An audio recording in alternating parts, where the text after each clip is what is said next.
It starts with a mantra. You go on To your star doctor, yet? your blood pressure. I'm on Get now. down with your blood pressure. Yeah. Okay, let me look. So I just want to know if EnergyPT.org. Brought you to can hear by the me Ad if I need Council, to the change American the Heart audio Association, and the setting American Medical once again. Association, in partnership with the Office of Minority Health and Health Resources and Services Administration. Information is Hey, power. hey, hey, Know hey. what's going on. Staying informed gives me the power of knowledge. I wake up, Need to know what happened. I turn on the radio. Because information is power. WCPT 820, where facts matter. Okay, can you hear me, Chaparral? This is AP News. It's still loading. Oh, The okay. Seattle Teachers Union says let me know when proud it's of what loaded. striking teachers stood up for. Now there's a tentative deal with the public schools, says the school district. The AP's Donna Warder. District officials say they'll let students. Yes, I can hear you. You can hear me? Great. That's perfect. Okay. Then we're good. Today, teachers went on strike. Okay, thank you. We will call you obviously at the bottom of the hour to bring you on. Increases of an additional 1% above the. Okay. Okay. Thank you so much. Thank you. All right. Okay, bye-bye. Standing long lines throughout the night to pay their final respects to Queen Elizabeth as her body lies. at Okay, rest in very Edinburgh, good. Scotland. Okay, did you hear that, Miss Andy? Pews stretch outside St. Giles Cathedral in Edinburgh as Hello? patrons wait to pay their respects. Members of the Hello? public are viewing the late monarch's coffin after it arrived Hello? at the cathedral on Monday. The coffin, with the crown of Scotland Hello? resting on a cushion on top of it, is to stay in the 12th century cathedral through Tuesday. Late afternoon, it will Hello? begin its journey to London. Charles de Ledesma, London. Russia is still pounding Ukrainian Hello? positions, despite Kyiv's claims that so many Russian soldiers are surrendering that Ukraine's running out of space to house them. Peter Hello? Zatko, the former Twitter security chief, was warning of security flaws, privacy threats, and lax controls at Twitter, will testify before Congress. Hello? today. Still falling gas prices. Gas is down to $3.70 a gallon this morning, says the AAA, 26 cents less than a month ago.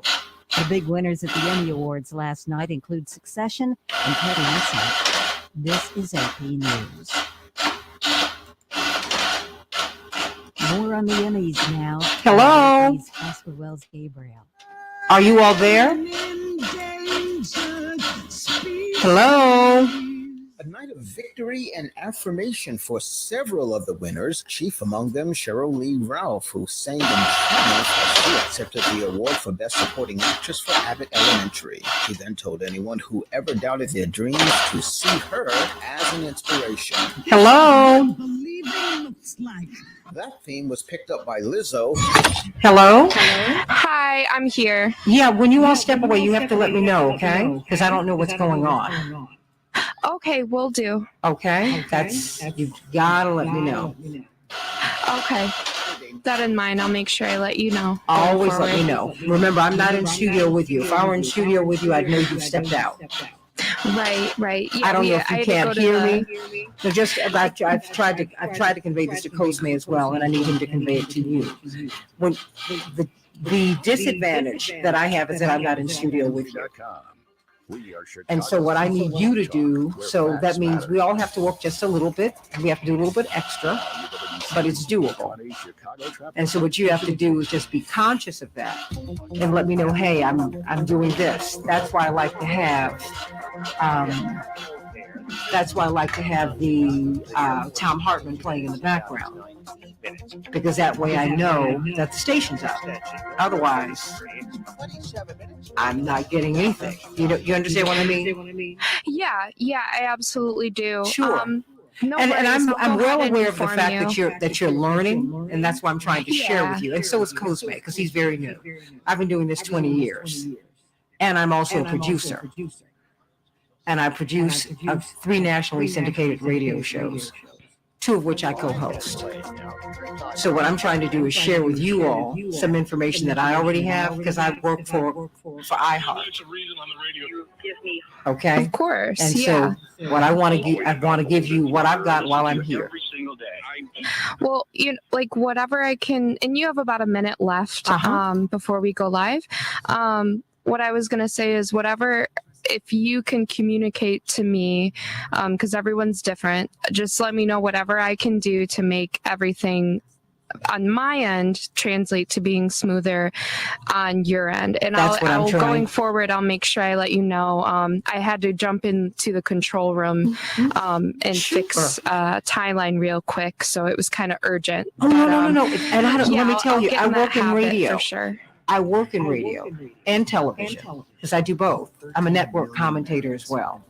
So I understand that.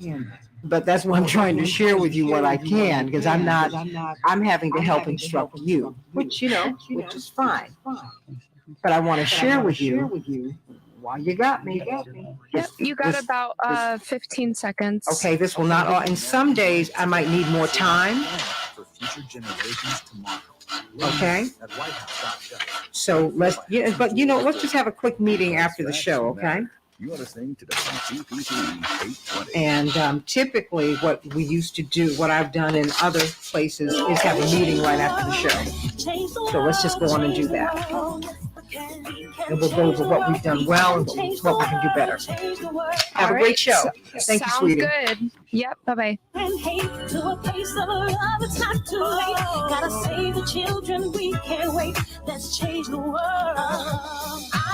Hey, everybody. Welcome to the Santita Jackson Show. It's Tuesday, September 13th, 2022. I'm Santita Jackson. It's a joy to be with you today. We're going to be talking about, guess who the FBI used to spy on?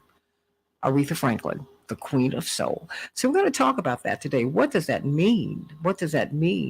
How are dissenters treated because of her civil rights activism, which she got, quite honestly, from her father, who was probably, Reverend C.L. Franklin was to preaching what his daughter became to music. That's the best way to put it. There was no black preacher who was bigger than Reverend C.L. Franklin in the United States of America. And in fact, her father was one of my fathers in the ministry. My father's early sermons took place at their church, their famed church in Detroit. And so there you have it. But the FBI spied on her, and the file, at least what we know, at least 270 pages of it was released. We're going to talk about that. Then Chief Justice John Roberts did something very interesting yesterday. He was defending the legitimacy of the Supreme Court.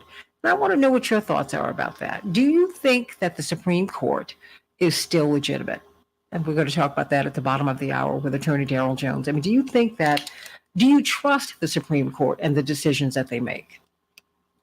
Do you think that they are apolitical? Well, they're not. It turns out there was a study that just came out that showed that they're the most pro-business Supreme Court, in 100 years. The most pro-business Supreme Court. That's saying a lot. It's saying a whole lot. So we're going to be talking about that. And with the Roe v. Wade decision and on and on and on, a lot of people have a lot of questions about the legitimacy of the Supreme Court. So let's get right to it today and get through some of these headlines. We've got a lot to talk about as we're watching Queen Elizabeth's family make their way through the immediate United Kingdom, Northern Ireland and Scotland, and really trying to keep that conglomeration together. We'll see how it works. I'm Santita Jackson, coming to you from WCPT 820, the nation's largest progressive talk radio station, and AM 950 radio. Good luck to you, Miss Andy, as you guide our show today. Hey, everybody, in Chicago, it's going to be 74 degrees. That will be the high, partly cloudy. Minneapolis, St. Paul, 81 degrees, sunny. In Major League Baseball, the Rockies will be facing off the White Sox. Today here in Chicago, the Cubs will triumph over the Mets 5-2, and the Royals will be playing the Twins up in Minnesota. The WNBA, the finals begin tonight. The Suns versus the Aces. Who you got, everybody? Who you got? Well, since the sky aren't in it, I guess, but I don't know who I'm going to go with. But I know it's going to be some great basketball, everybody. The Justice Department has subpoenaed more than 30 people in former President Donald Trump's orbit in recent days, a sign that the DOJ is intensifying its criminal investigation into the January 6th attack on the U.S. Capitol. Among them are former Trump campaign manager Bill Stepien and Sean Dallman, who worked for Trump's 2020 presidential campaign as chief financial officers, according to this CNN report. White House officials have been closely watching a freight rail labor negotiations as we are looking at what could be a railroad strike. What do you think about that, everybody? It will be the first national railroad strike in 30 years. It could begin as soon as Friday. About 60,000 union members who work for the railroad are set to go on strike, including the engineers and conductors who make up a two-person crews on each train. The looming strike could bring the freight rail system, which carries nearly 30% of the nation's freight, to a grinding halt. Let's hope that they work it out, everybody. Twitter whistleblower Peter Zatko is set to testify before Congress today in his first public appearance since detailing bombshell allegations against the social media company last month. Lawmakers on the Senate Judiciary Committee are expected to question Zatko about his claims that Twitter has undisclosed security and privacy vulnerabilities that could threaten users. Ukrainian officials say the entire region of Kharkiv was without electricity today, citing insidious shelling by Russian forces as the cause, while Ukraine has claimed major territorial gains in that region since the beginning of the month. 15,000 Minnesota nurses are launching an historic strike to put patients before profits. About 15,000 nurses in Minnesota walked off the job. That's right, AM 950 radio. What's going on, everybody? On yesterday, for historic 3-day strike after months of failed contract negotiations during the COVID-19 pandemic. The nurses say, I can't give my patients what they deserve. Members of the Minnesota Nurses Association last month voted overwhelmingly in support of what the union says is the largest private sector nurses strike in U.S. history. Joe Manchin has called in big oil CEOs to help ram through the dirty permitting deal that he put into the Infrastructure Act. As backlash grows, he's facing mounting opposition from environmentalists, frontline communities, and fellow Democratic lawmakers. He's reportedly asking oil and gas executives to help him build Republican support for permitting legislation that aims to weaken bedrock environmental laws and ease the review process for dirty energy projects. After all of the money that Big Pharma has made in the COVID-19 pandemic, after a year, according to this Common Dreams report, after a year of vaccine profiteering, Pfizer hikes prices on 125 drugs after raking in enormous profits from the COVID vaccine in 2021, which Americans paid to develop, which we paid for.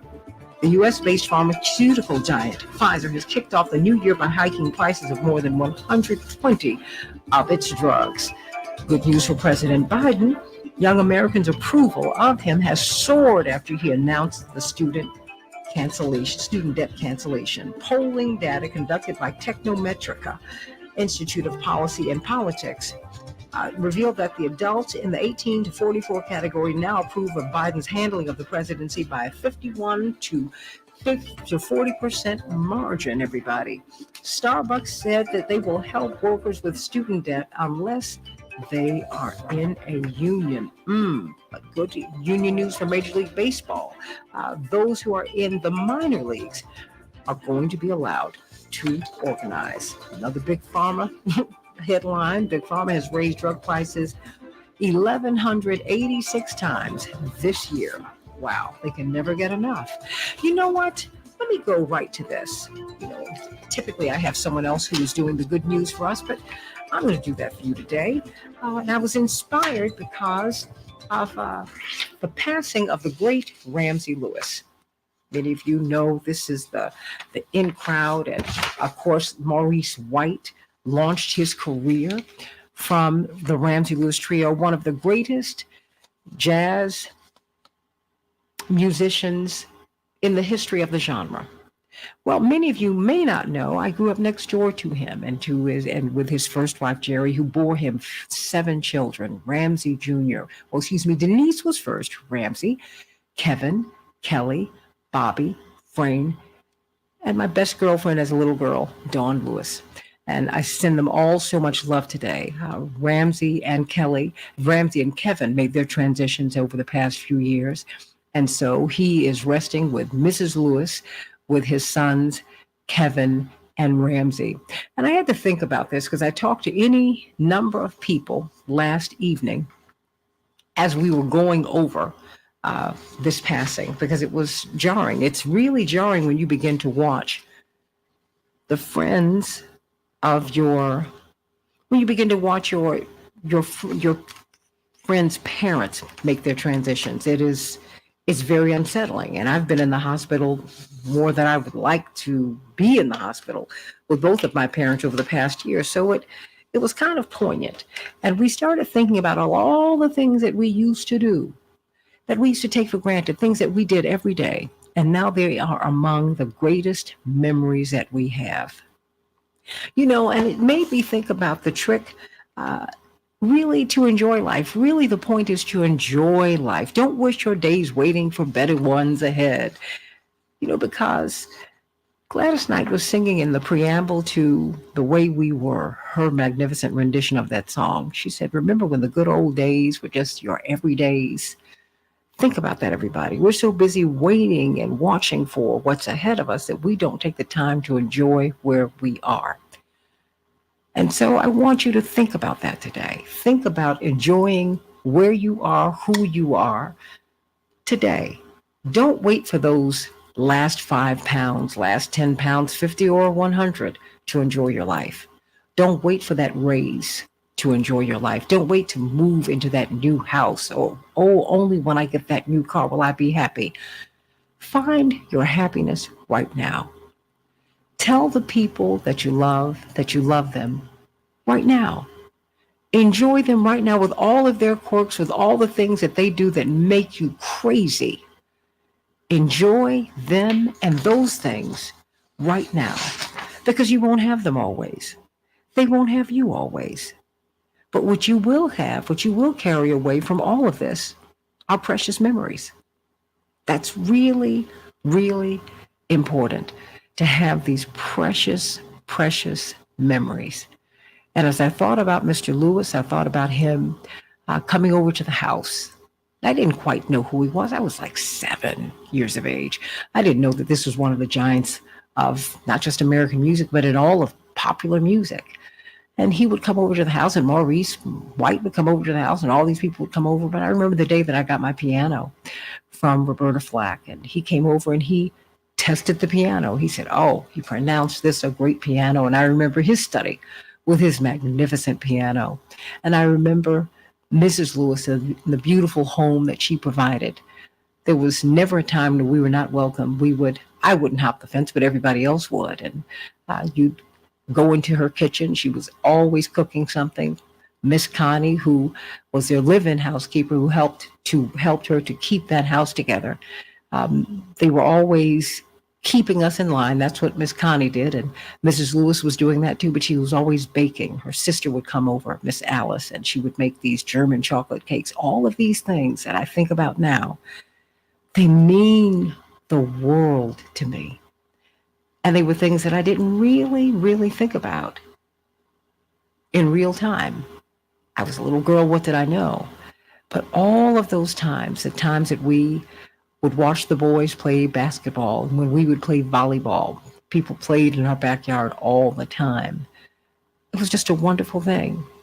And now all of these moments that I really didn't pay a lot of attention to are some of the most profound experiences that I've had. They're laden with some of the most profound lessons that I've had in my life. So I hope that today you will take the time and enjoy your life. Do that. If you do some things well, be glad about that. If you do some things incorrectly, rectify those mistakes. That's all that you need to do. So please enjoy your life. Enjoy it. And that, to me, that's the good news today. That is the good news. So enjoy, everybody. Think about that. And may you rest with the angels. I know Ramsey Lewis is having a great time with Maurice White today, who came out of his band. We used to go down to Mr. Kelly's. The Lewises were so kind to include me. They had 1,000 children, 7 kids. And they would take me down to Mr. Kelly's when Mr. Lewis would perform down there. And it was so wonderful to get, we'd get dressed up, and then we got these Shirley Temples that Mrs. Lewis would let Dawn and I get. Oh, I remember all of that. So, so, so wonderful. So many wonderful, wonderful memories. And watching him play with Nancy Wilson and with all of the greats, And I think of all the little mini concerts that I sat through at my home and theirs, when Sammy Davis came over to the house and Mr. Lewis came on over and he played and Sammy Davis sang. I realize those are very interesting experiences and everybody doesn't have them, but you know what? We all have something. We all have something that we're going to hold on to. Some time spent with your grandmother, your great-grandmother, your grandfather, your great-granddad. The times that I went fishing, I do not like fishing, but I loved that time that I spent with my granddaddy, Charlie Henry. Loved it. Loved it. Loved the fact that he would give me a quarter so I could go up the hill and get me a Snickers bar to keep me content. Like I needed that. But I did. I needed that time with him. I needed that hug, that kiss that I got from him. Think about that today, everybody. Please, please, please, let's begin to enjoy ourselves and love the moments in which we find ourselves. Stop waiting for that next moment. Stop waiting for that next thing. Because you get to the top of the next mountain and it doesn't mean a whole lot to you anyway. You will say, is that all there is? Remember that song? That's what happens. Is that all there is? Well, yeah. Suppose this is as good as it gets, as the movie said. This could be it. Enjoy it. Kenny Loggins wrote the song, This Is It. Make no mistake, this is where you are. So get out there today and enjoy the day. I love you, everybody. And God bless you, Mr. Ramsey Lewis. God bless you. Just thinking about all of those wonderful, wonderful times. Think about that, the In Crowd and all of these wonderful songs, all that wonderful music. Sun Goddess that he left for us. He is no longer with us in body, but he will always be with us in spirit and in music. God bless you. Rest in power and peace. Ramsey Lewis. Love you so much. Everybody, what about the Supreme Court? Chief Justice Roberts did something that is unusual for a justice. He made a declarative statement about the legitimacy of the Supreme Court coming into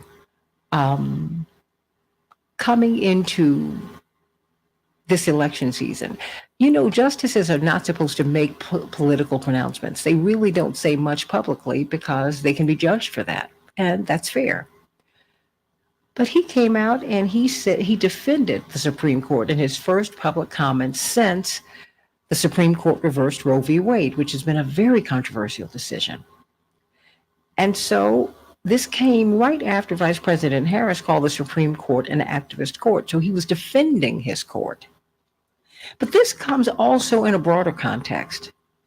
More and more studies, Pew most famously, one of the most trusted polling organizations and study groups in the United States, show that most Americans do not trust government and our presiding institutions. Trust or distrust in government can have an impact on every aspect of our life, and they found that people do not trust the government. The survey found that people vaccinated against COVID were more likely to say they trusted the government than those who were not vaccinated. 43% of the people who said they voted in 2020 said that they trusted the government, as opposed to 25% who said that they did not vote. More and more of us do not trust government. And we do not trust the Supreme Court, which is part of the government, is one of the three branches. So I want you to call me at 773-763-9278, 773-763-9278. Do you trust our institutions? Do you trust the Supreme Court? Call me at 773-763-9278. Do you trust them to make decisions that are apolitical? There's another study that shows that they're the most pro-business Supreme Court that we've had in the past 100 years. Pro-business. So can we trust them?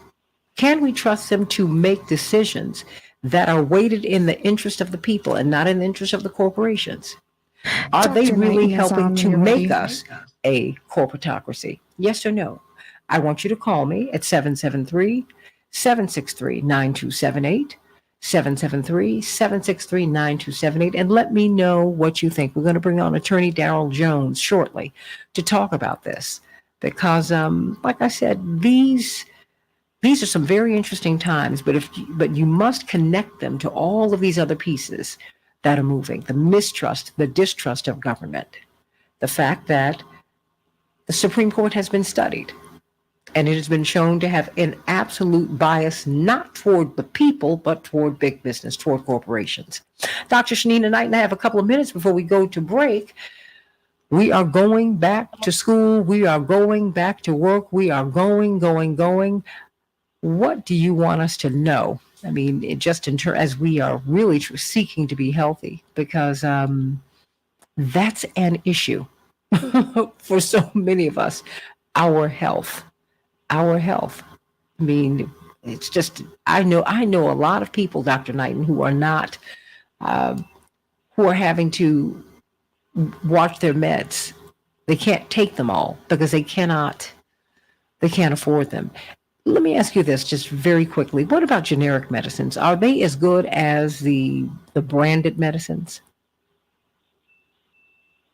So for the most part, they are. And I think the biggest thing for anyone to understand is that if you are sick and you're looking for some form of treatment, brand recognition might not necessarily be there. There might be tweaks or something like that. But I think for the most part, it's going to have similar effects than what the branded or the non-branded medication would have. I also want to say, too, that when you are in a situation of where you are, let's say, have your back up against the wall and are just trying to get better, I don't think no one's saying, oh, is this a name brand or is this the store brand, to determine whether or not they're going to take that medication if the ultimate goal is just to feel better. Well, I mean, what about people who are rationing these meds? Is there anything they can do? Because, people are still rationing insulin.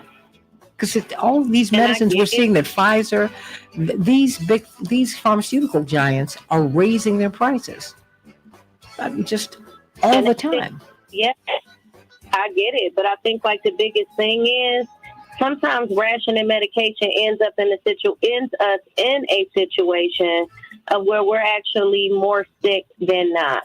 And that right there just in itself is a problem, because what we're having to experience is just when you think your body is getting better, you're not. You're actually in a situation of where you are thinking that you're recovering from an illness, but your body is not well enough to actually get over that illness. And unfortunately, that is a lot of the issue. That's the issue a lot of the time. So, for example, if you take an antibiotic and the antibiotic does not work all the way, 9 times out of 10 it's because somebody didn't take it all the days, or they were trying to like split it up and say, well, I'll save half just in case I need some later. And unfortunately, that doesn't always fare well for us. Everybody go to @Hey Dr. Nina. Hey Dr. Nina. That is her handle on social media. You're going to get some of the best information, and she distills it. She puts it where, as the old folks used to say, where the goats can get it. That's just the way I have to put it, Shanina. It's so plain. It's so plain, as the Bible says, that even a child can understand it. And I just love what you're doing. We love Dr. Shanina Knight, and I want to thank you for being with us as you are every day. Every day we can get you when you're not traveling. Executive Director of the Association for Professionals in Infection Control and Epidemiology, their IPC Research, Practice, and Innovation Institute. We're so glad that she's with us and so glad that she's doing that work today. Let's talk about the Supreme Court. Do you trust it? Call me at 773-763-9278. Dr. Knighton, I'm sorry, I had to look on my phone. I thought we were not going to get you this morning, so I just kept on going. Program every weekday from 11 to 2. Yeah, no, she was persistent. Okay, bless your heart. Oh, bless your heart. DEI. Yeah, no, she did very well, and it wasn't the fact again that I didn't want to pick up. It literally was just the fact that I was Joan Esposito, Patty I just didn't see my phone this morning. Honey, don't worry about it. What it is. I never think that. Corporate, nonprofit, government, and small business sectors will be represented. It's all happening live on WCPT. AM streaming on WCPT. How you doing? I am doing great. I'm just trying to, like I said, pull myself through all these other little pieces that I've got going here. Self-care these days. Always moving to the next segment. Eat healthy and more. You know? Are all great. But and one so, of the most important as I'm moving to the next segment, I'm trying to pull my papers together, which is what I'm doing right now. And I'm trying to look on this through these heavy bangs. I'm cutting myself. Cut through these heavy bangs so I can see what I'm looking at here. WCPT 820, where facts matter. Yes, D. Ray, I did get that piano from Roberta Flack. She gave it to me for my 8th birthday. And that's right, for my 8th birthday, she felt that that I had some latent musical abilities. And as a music teacher herself, she understood the value of a musical education, whether you were musically gifted or not. Just think about it. You learn your ABCs and so many of the basics. These building blocks of our education, we learn them musically. ABC, you learn your ABCs to music. And just think about that. But you use both sides of the brain with music, when you're playing an instrument. And that is very, very, very important for all of us, and for them to be removing that from the schools is very dangerous for our kids, because that is music is math. The latest Chicago weather update. So our children are missing a whole lot by not having music. With a high in the mid-70s. So, but what are you up to, Dr. Knighton? Is anything exciting? Is there anything you think we need to be looking out for with our health? Up here on Facebook Live. Sunny, high of 83. So I would say more so than anything, not necessarily health. I just really want people to focus on touching the environment, like things in the environment. I can't emphasize that enough. That's like my big thing right now, and I don't think that that's something that we all pay attention to enough. And that is what we do with our hands. $8 billion in tax relief, which is a very big deal. And so, unfortunately, as a result of us not paying attention to our hands and what it is that we're doing with them, a lot of people don't realize the nasty surfaces that they come in contact with. So then when their stomach or something is not acting up or they're not feeling good, then they have no understanding of why. The grocery tax has been suspended. The gas tax has been frozen.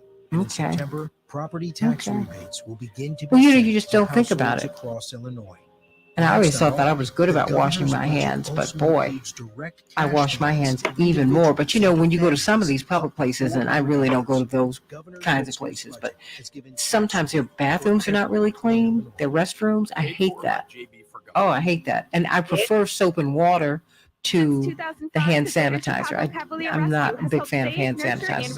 I have my own soap in my purse, and I like to go and use that. Yes, I do, because I don't use bar soap, and I just, from 1 p.m. to 5 p.m. I think in Oak Forest. I'm not going to say you've made me paranoid, but You have about 20 seconds. So we have Attorney Jones here? Salad, garlic bread, and beverages. Yes, we do. Okay, bring him up so I can say hello. He's up. Okay, Attorney Jones. Hey, how are you? Good morning. WCPT. I'm much better now. I wish I had heard that advice earlier. I had a little bit of the. Change the world, change the world, change the world.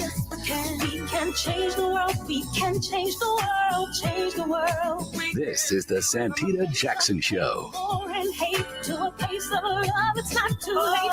Gotta save the children. We can't wait. Let's change the world. I am breathing. Hey, everybody. Welcome back to the Santita Jackson Show. Call me at 773-763-9278. What do you think about the FBI spying on Aretha Franklin? Yes, we're going to be talking about that today. And you can start calling me about that right now, as a matter of fact, as we talk about the most pro-business Supreme Court ever. And they're making all of these decisions. It's a very conservative Supreme Court. Indeed, Vice President Harris said, look, it's an activist Supreme Court from the right. And they're making decisions that are not popular necessarily with the American people. So what are they doing? What are they doing? And do you trust them to really do what's in the best interest of the public? Do you? Can we? Particularly when you find out that according to these studies, they are the most pro-business Supreme Court ever. And this is happening at a time when most Americans don't trust the government anyway. So it's just, this is a whole lot going on. As we get into that, of course, Chaparral, I think I see some oxtails in my future this weekend. Woo! Do I? Yes, Peter, I'm actually going to the store today to get them for you and get them all prepared and cooked for you. I promise. We're going to have them this weekend, maybe even sooner. Who knows? Celebrations by us. We're definitely still in the cooking mood. We have been very busy, but God is good. I'm very grateful for the business. So if you please give us a call at 708-526-4546. 708-526-4546. Remember, we not only handle your food, but we handle your balloon arches, your custom suite tables, your custom backdrops, your full table decor, floor arrangements. We do it all here at Celebrations by Us. So give us a call at 708-526-4546. 708-526-4546.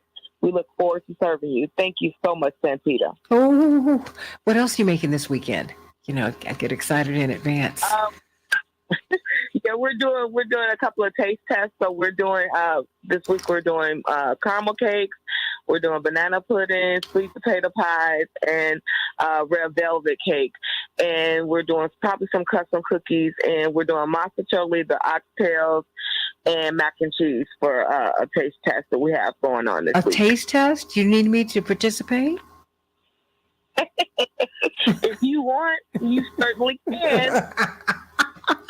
Ooh, I know Attorney Darrell Jones wants to participate, but honey, he doesn't eat carbs. So we just have to put him off into the wild blue yonder. Bless his heart. He's a marathoner. So shame on you, Attorney Darrell Jones, chairman of the Transformative Justice Coalition. He only eats, he doesn't eat carbs. Shame, shame, shame. I'll eat them for you, okay? Attorney Jones, how you doing this morning? I'm doing well. But that red velvet cake does sound good. Oh, don't mess yourself up. Look, I already got the picture of you finishing your marathon. Just keep on being healthy. I will do that for you. I will have the carbs for you. I will do that. Okay. And I got you. Chief Justice Roberts has been defending the Supreme Court, the legitimacy of the Supreme Court. And this has some of the background music to all of this wonderful dance that we have here. Most Americans now do not trust government. And there just are more and more studies that are showing that. And see, January 6th did not happen in a vacuum, Attorney Jones. It happened in a particular context. And, and many people are saying that this mistrust and distrust of government can provoke violence. And there we are. Some people are saying it's white racial bias. I happen to think it's a little bit more than that, because a lot of people are now beginning to feel the fundamental unfairness in the system. America's great, but we must really make America greater and the greatest that it can be. And when we do that, we're going to have to make a lot of changes. That having been said, we are nearing historic lows. It's historic lows in terms of our trust in government, according to the Pew Research Center. And this just came out in June. And then you have the Roe v. Wade decision. And we can go back to the voting rights decision, in which the Voting Rights Act was gutted. You've got a conservative court. Indeed, the vice president says it's an activist court. And it is an activist court to the right. That having been said, they're making decisions. Even the Bush v. Gore decision was an unpopular decision with many, if not most Americans. And it turns out, while Justice Alito was right in saying that we do not have an explicit right to vote, their decision changed the course of history because it stopped the vote count in Florida, which Gore eventually won, which meant that he would have won the Electoral College and he would have been president. They are an activist court. They did step in. Is the Supreme Court legitimate? Can we trust them? The most pro-business Supreme Court ever. I know I'm putting a lot on your plate, but you can handle it. I'm just trying to give us some context here. Are they trustworthy? Can they be trusted? Well, Santita, I think that, in my opinion, what this represents is the power and the importance of voting. And I tell you why I say this. You got to remember that of the 9 justices that are on our Supreme Court, 5 of them were appointed by presidents that won with a minority vote. They did not win the popular vote. So we're now looking at a branch, one of the 3 major branches of our government, that have 5 of the 9 appointees that are not from the mainstream of thought of the American people. And so when we talk about, can we consider them legitimate? They're legitimate to the point that the process that they went through to be appointed and to sit there certainly is a legitimate process. Do they represent the current feeling, the current person of the American people, the current policy, the current thought process, the current social norms of the American people? And the answer to that has got to be no. And it is seen most clearly, I think, in Kansas with regards to the Dobbs decision and their decision to ban abortions and allow the states to do whatever they want to do in that regard. And so, when we look at Kansas, what we clearly see happening is a rebuke of that decision from the Supreme Court, from this, what I call the minority-majority Supreme Court. Similarly, we're going to see those issues coming up with regards to voting rights. And as that is laid before the court, how they're going to handle that, how they're going to handle the issue on educational matters. That's going to be up there, and we're going to see that going the same way.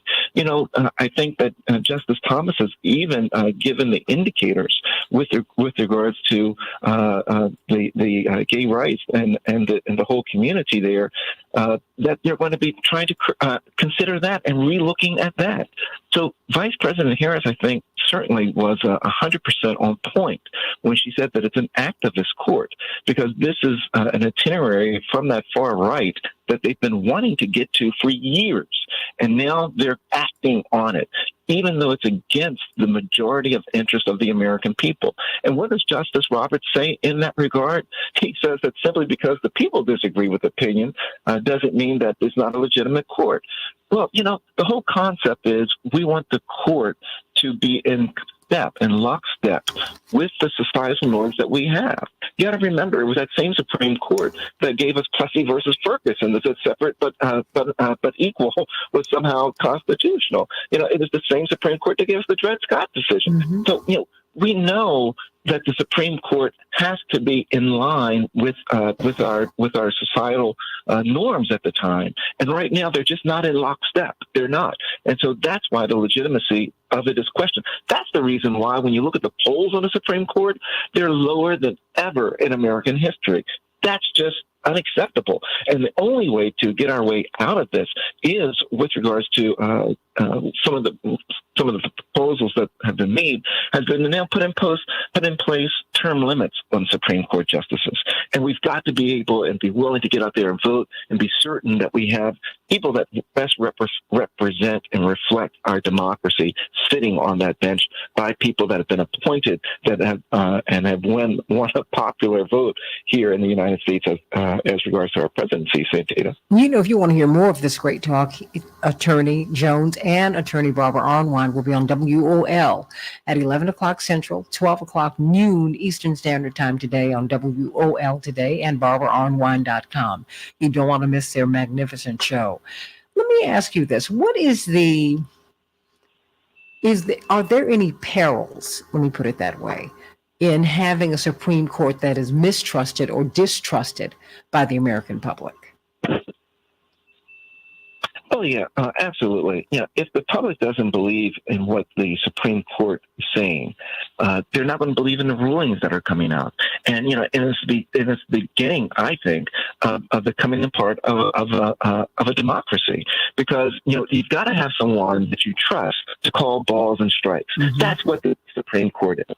You know, we need someone we trust to call the balls and strikes. Is this right? Is this wrong? We believe in your opinion. We believe in your background. We believe in your, you know, in your honor, in your integrity.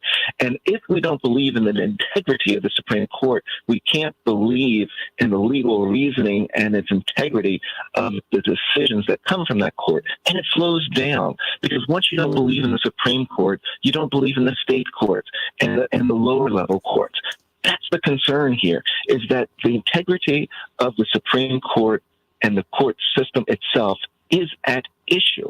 And we've got to be certain that, you know, we do all that we can to be certain that we uphold the integrity of the court. Otherwise, we don't trust the decisions.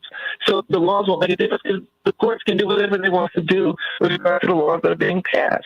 So, you know, with the integrity of the court at issue, I think that, you know, that is one of the highest points of concern that we have. And the polls bear it out, because the polls indicate that, you know, the Supreme Court, it might even be lower than Congress at this point with regard to the trust of the American people in the system. So when we look at that, when we are looking at the Supreme Court, and you see the Chief Justice who is rigorously defending these unpopular decisions, what is he thinking? I mean, because, you know, it seems that we are still in the people in power, or should I say the people who are sitting in power, who we allow to exist there, quite frankly. You know, you wouldn't have a royal family if we did not allow it to exist. You don't have a government unless we allow it to exist. You don't have things happen in your home unless you allow them to exist and persist. That's just how it works. You know, it's fighting minority rule has really, we don't really talk about it much, Attorney Darrell Jones, but that's kind of that's a real thing in America, you know, because in the beginning, the majority of people who were here could not vote. In the beginning, only propertied white men could vote. So that excluded just about everybody who was here. The women, the poor white folks, middle-class white folks, all that. And there's just been a fight for the majority to be heard, it seems. And it just seems to me his defense of these decisions that are not popular with the majority of Americans, it's like they're digging in their heels. And you know, we don't hear from the most extreme justice, who is Clarence Thomas. Not publicly, anyway. What does that mean? Well, you probably hear more from his wife. Yeah. Well, you know, they said they're one. So. Yeah. I mean, I'm okay with that. And you know what? And thank goodness for that, because by looking at her actions, we see, in many respects, his thinking. That is not always the case with married people, but certainly in their case, they twin themselves, and I can appreciate that. I don't agree with their decisions. I don't agree with their conclusions, but that's how they handle their marriage, and that is certainly their business. And I'm not going to get in that. But what is concerning to me is the reaction to the Roe v. Wade decision, is what they did with voting rights. They gutted it. And since they gutted voting rights, Darrell Jones, it seems like we've had nothing but chaos with respect to voting. Or do you think that I'm overstepping by saying that? We've had more elections questioned. I think you're understating. Okay. Yeah. No, I think you're understating by saying that, quite honestly, because, you know, it was following the 2013 decision by the Supreme Court. Now, you got to remember that prior to the 2013 decision with the Supreme Court dealing with voting rights, that, you know, there was no issue with regards to all this voter ID and a whole bunch of voter suppression. There were some voter suppression techniques that were taking place, but the Supreme Court laid at the doormat of the Supreme Court and legitimized all the voter IDs and things like that that took place following the decision in 2013. So when you start looking at the beginning of the voting suppression techniques, that really was endorsed and encouraged, and given the blessings of the Supreme Court following that decision. But now what we continue to see happening was the continual erosion of the voting rights. And so, when you had the pre-clearance provision that had been in place in the Voting Rights Act that was removed, you then had all of the other suppressive techniques that have gone on up until this day. That is why we're now at the point where we have Moore v. Harper, which is a case that's coming up out of North Carolina, which is going to raise the question of whether or not even the state courts can serve as guardrails to any of the restrictions that the state legislatures put on. And that's scary. That's scary. So that when we're dealing with the gerrymandering and the redistricting, that whatever the state legislature does in the state of North Carolina, let's say, and they make something that's a 90% partisan thing, so all of their colleagues in a particular party can get elected, have a better chance of getting elected. What this Moore versus Harper decision would say, after being heard by the Supreme Court, is that state court, you can't even look at what the state legislature has done. Whatever they do is supreme. That's it. It's done. You can't touch it. That's scary stuff. And that's what this Supreme Court is going to be deciding this fall, is that very issue. So, when we talk about the erosion of the legitimacy, the erosion of the trust, of whether or not, we can really, look at the Supreme Court for the value that it's supposed to bring in being the third leg of the protection of the people of America, it draws great question. And one of the things that Justice Roberts throws out is that he says that, you don't want the political branches telling you what the law is, and you don't want public opinion to be the guide about what the appropriate decision is. Well, when it comes to the question of abortion, that's exactly what's getting ready to happen, is that we're now put the American people in a position that we have to elect people, because the Supreme Court has went and messed up Roe versus Wade against, the tidal wave of opinion of American people. We now have to put in place people that are in the federal legislature to try to codify, to try to pass a law to say and protect a woman's right to protect her body and do what she wants with her body, and that being through the abortion process.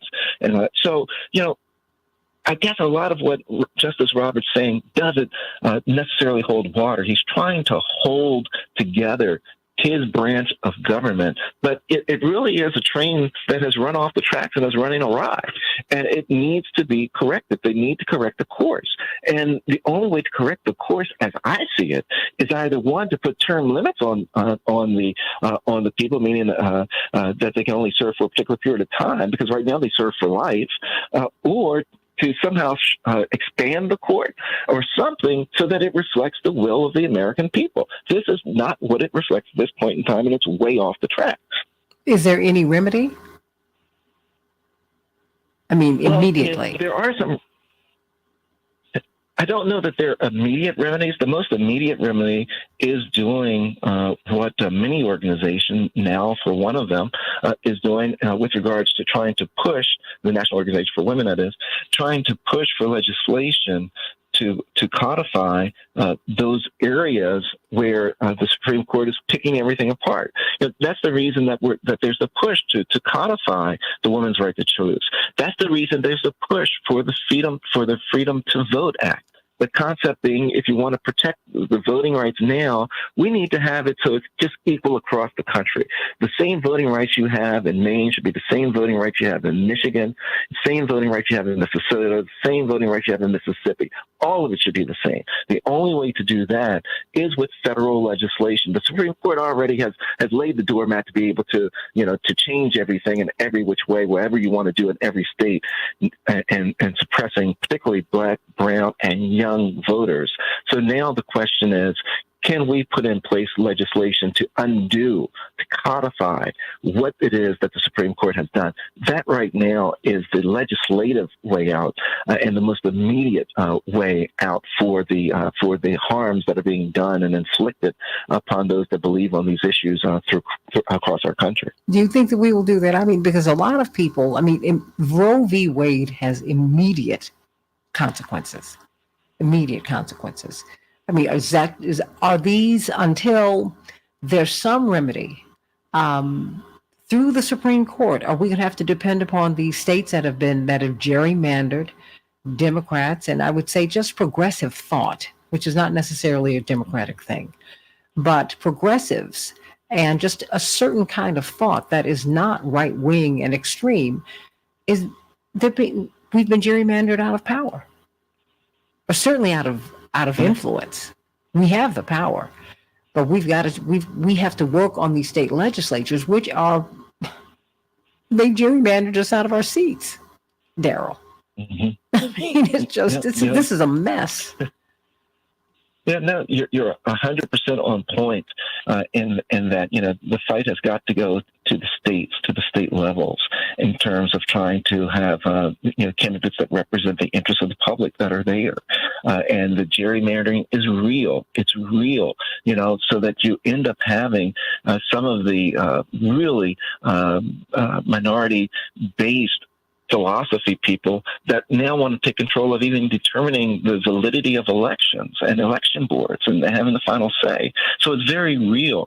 But the result has got to be the retort to that has got to be to go into those areas and push voters to get out and try to get control by the public, by the people, the majority of the people, of the interests of what they want to have in place. I mean, that has got to be the push right now. Because this does go from the bottom up, because it's the state legislatures that determine the districts that get to elect those that are in federal control and make those decisions. So we've got to be certain that we get into those state level areas to push people to get them out to vote. And that's part of the reason that Rainbow Push and Transformative Justice Coalition and the National Newspaper Publishers Association are doing this, 16, 17 state tour with some 20-some different stops to get 10 million more Black voters to the polls to make that difference and to have that push so that the American people's will and interest is being heard and is being represented in the state houses as well as in Congress. Everybody, think about that. You got to get out and vote. If you think that your votes do not have consequences, think again. Think again. You have to vote not just on these interesting, exciting, the sexy elections. It's the state legislators that control how you live. Your mayor controls how you live. We need to really get involved, everybody. Well, Daryl, you're going to hang around with me for a little bit longer? We're going to talk about the Queen of Soul. Everyone's been talking about Aretha Franklin. There I go. That's the first queen for me. Aside from my mom, of course. Queen Elizabeth, yep. Well, we got the Queen of Soul. And, when you are in a particular context, when you hear Queen, you think Aretha, right? Well, guess what? She was spied on by the FBI, monitored. Indeed, according to these papers, they tracked her every move, particularly in the 60s and 70s. Remember, she was going to pay the bail, the bond for Angela Davis. And she said, my people put me in the position, my people have lifted me up. They put me in the position in which I find myself now. So what I'm going to do is pay to get my sister out. Wow. So when you have questions about the FBI today, they're grounded in something. Aretha Franklin was tracked by them, among others, Paul Robeson. But when you hear Aretha Franklin, you're like, what? Yeah. But there's a whole context for that. We're going to talk about that on the Santita Jackson Show. I want you to call me at 763-9278, 773-763-9278. If you can believe that there were people who were working for her or working around her who were reporting to J. Edgar Hoover's FBI and the FBI just itself to tell them who she was meeting with, Jesse Jackson and others. Yeah, there's a friend of mine who examined this, Chip Gibbons from Defending Rights and Dissent. He's going to tell me, he was like, you know, your father was in there. I'm like, of course he was. They got a file on him too, and my mom and all the rest of us too.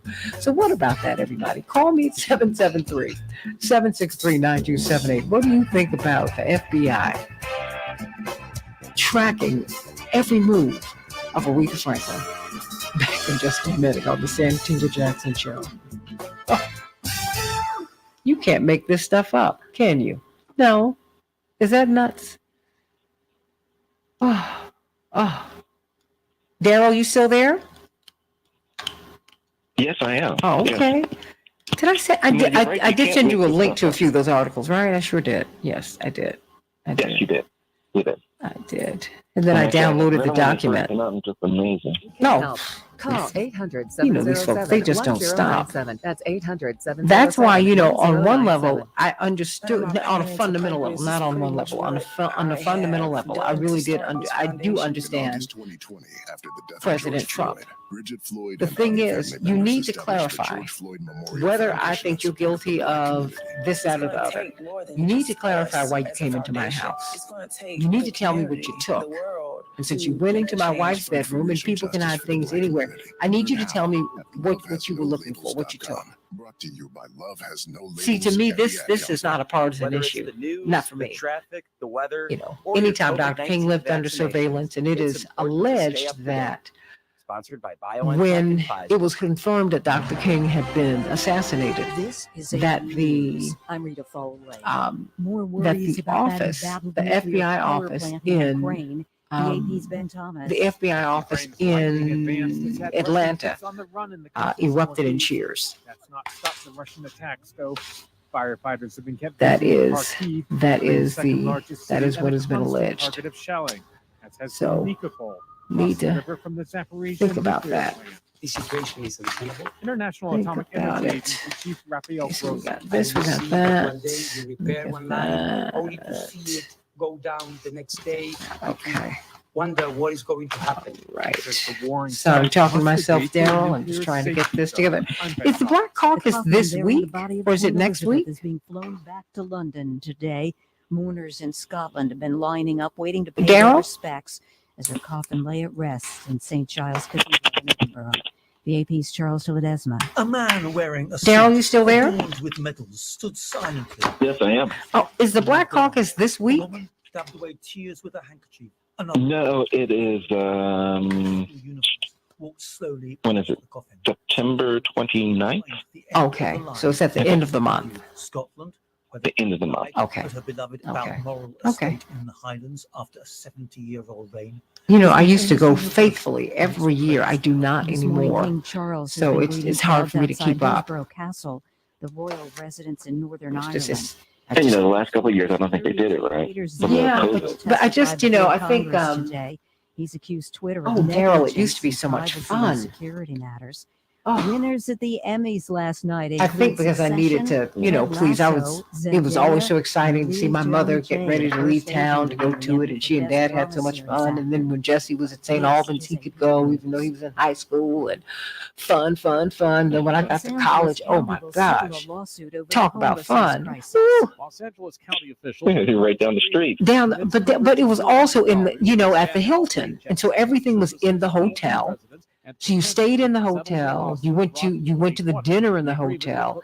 Everything was on site, you know. And once they moved it to the convention center, it just kind of lost something to me. Okay. You know, it wasn't the same. Alleging that inaction by the city and county had You know, created it just wasn't the same. It wasn't the same. It was just, you know, the caucus itself has changed too, but it really changed. It was just no longer, you know, people running up to their room. Please, we were in school. We run up to my parents' room, and oh my gosh, it was just big fun. Oh, honey. Then we go to Bob's Big Boy because that was about the only thing that was open in the middle at 2 a.m. after the dinner. This is Because in fact, WCPT Lisa Yellow Mitchell, Springs, and you streaming know, Uncle worldwide Michael's at niece, WCPT820.com. a few of us had to go to the dinner Chicago's because our families Progressive went to the Talk, dinner. where facts But we were matter. bored out of our minds. So Lisa and I would look at each Now, other your like, are you ready to WCPT go? 820 Chicago traffic update. I mean, because I looked up one year, Daryl, and I was the only person, I was the only family member at my table. My father was at a meeting. Miss My- Jackson, Yes. Attorney Hoffler, and Chip Gibbons are both on. Okay, fantastic. Do we have Mr. McKee? Nope, I'm about to call him right now. Just wanted to Fantastic. give you a heads up. Okay, appreciate that. Kennedy inbound CK? Florence. There's a crash on the right shoulder. It takes 56 minutes to get from O'Hare to downtown. I'm sorry, I had you on mute. Okay, no worries. I'm on 33 minutes downtown to the And we've got Attorney Jones, Chip Gibbons. I'm going to let you lead things off so you can frame things for us from defending rights and dissent. That's great. Ryan 27. Does everyone know Chip Gibbons? I'm Cavalanti. Wendy's home-style French toast sticks are so good. You some should. say He's they're been better on the from show Mom's any number French of toast. times. Perfectly crispy And on the in outside, fact, perfectly fluffy well, on I'm the not going inside. to Perfectly perfect in every way. I'm not Try going Wendy's to new home-style French talk toast about sticks today some of and his see if they're projects, better than but your mom's. if whenever I hear about intelligence, particularly malfeasance, I always call Chip defending rights and dissent. He's their policy director. Intelligence malfeasance. I think so. You know, but please. Yeah, I know. Yeah, but I think when you think of Aretha Franklin, you're like, they did what? Miss Jackson, Yes. Dwight McKee is on too. Fantastic. Thank you, Miss Andy. Dwight McKee. Good morning. Hi, you're on with Attorney C.K. Hoffler, Attorney Daryl Jones, and of course Chip Gibbons from Defending Rights and How Dissent. you doing? Y'all. So this ought to be a wonderful talk that we have about the FBI spying on Miss Franklin. Everybody call me at 773-763-9278, 773-763-9278, and let's talk about that. You have about 15 seconds, Miss Thank you Jackson. so much. Thank you. Thank you. You're doing a great job, Jewel. Okay. What's happening? The Rick Smith Show on do it. WCPT 820. Everyone is talking about it. Chicago's Progressive Talk. We can change the world, change the world, change the world. Oh, yes, we can. We can change the world, we can change the world, change the world. This is the Santita Jackson Show. War and hate to a place of love, it's not too late. Gotta save the children, we can't wait. Let's change the world. I am green. Hey everybody, welcome to the Santita Jackson Show, Tuesday, September 13th, 2022. I'm Santita Jackson, coming to you from WCPT 820, the nation's largest progressive talk radio station, and AM 950 radio, the voice of progressive Minnesota. I want you to call me at 773-763-9278, 773-763-9278. Let us talk about the FBI spying on Aretha Franklin. Part of her FBI dossier, that's what's your fancy name for the file, that story came out just a couple of days ago. What do you think about that, everybody? What do you think about that? I'm going to do a podcast with Robert Patillo and hopefully the rest of you. We're going to talk about this in greater depth, but we really wanted to talk about this today because this is a news story. Dedicating the show today to jazz great Ramsey Lewis, the great pianist, made his transition yesterday. He is survived by his wife Jan and his 5 surviving children from his first wife, Mrs. Geraldine Lewis, who preceded him in death, along with his sons Ramsey and Kevin. Kevin, you might not know, was one of the pioneers in all of American advertising. You can thank him for reality TV. In fact, he started that movement. Actually, he started that particular genre while he was the head of the creative division at Burrell, and he went on to do so many other great things. But Ramsey Lewis, of course, Earth, Wind, and Fire, because the head of Earth, Wind, and Fire came out of his trio, Maurice White. That's where I met him. And he was my next door neighbor. I've known him all of my life. And God rest his soul. After a short illness, he made his transition, and we thank God for him and all of the great music that he left behind. God bless you, Ramsey Lewis, sending you so much love. And to Dawn and Denise and Bobby and Frame and Kelly. Love you so much today. And Mrs. Lewis, God bless you. Everybody, let's get right to it. In Chicago, we're going to have a high of 74 degrees, partly cloudy. Minneapolis, St. Paul, 81 degrees. It will be sunny today. Major League Baseball, the Rockies will be here in Chicago playing the White Sox. The Cubs were triumphant over the Mets 5-2 yesterday, and the Royals will be playing the Twins up in Minneapolis, St. Paul. The WNBA Finals begin tonight, everybody. That's right. The Suns versus the Aces. Who you got, everybody? We're looking at a real labor strike, everybody. 60,000 union members who work for the railroad are set to go on strike, including engineers and conductors who make up the two-person crews on each train. The looming strike could bring the freight rail system, which carries 30% of the nation's freight, to a grinding halt. Let's hope that they work all of this out. What do you think, everybody? 773-763-9278.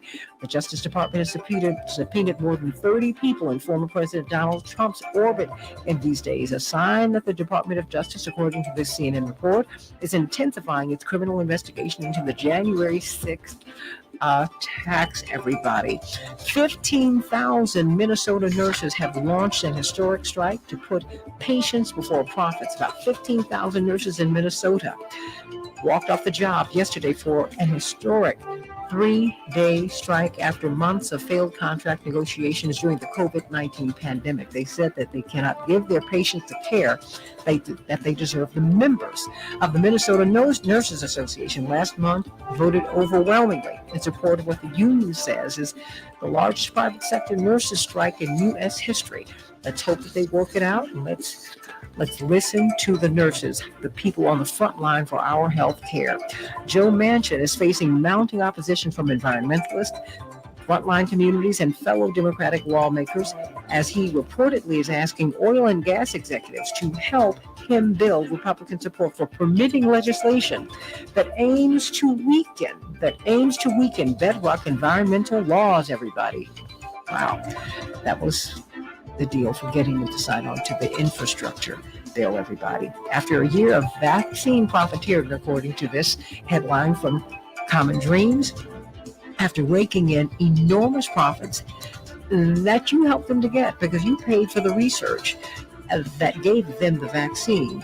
The U.S.-based pharmaceutical giant Pfizer has kicked off the new year by hiking the prices of more than 120 of its drugs, everybody, resulting in significantly higher costs for patients amid what is still a deadly pandemic. This is a report from Patients for Affordable Drugs, which found that the pharmaceutical companies have raised the prices of 554 medicines. This month alone, Pfizer led the way with 125 price hikes, leading this report to label the company the poster child for greed. Wow, everybody, what do you think about that? That's right. Starbucks is going to help its workers with student debt unless they are in a union. And young Americans' approval of President Biden has soared after he announced student debt cancellation. That's right. He has now grown his support in the 18 to 44 demographic. Wow, 51 to 40%. He's doing extremely well. Everybody. Major League Baseball. They are allowing their minor league players to voluntarily unionize. Amen to that. And those are some of the headlines on the Santita Jackson Show. You know, we're looking for financial freedom here on the Santita Jackson Show. So if you do not have any credit, if you have poor credit, if you've had a bankruptcy, if you have high credit card debts, if you are using that debit card, you need to stop because you need to get you a credit card. But if you don't have enough credit, or if your credit's too poor for you to get a credit card, you need to reach out to Team Hochberg. They can put together a plan for you to get that credit card, for you to purchase a new home, for you to build your credit, rebuild your credit, to eliminate that credit card debt, to refinance your existing home, to secure a loan. Even if you've been turned down, let them become your advocates. All you have to do is call them at 855-56-DAVID, 855-56-DAVID, or go to 56david.com. But I would advise you to give them a call at 855-56-DAVID.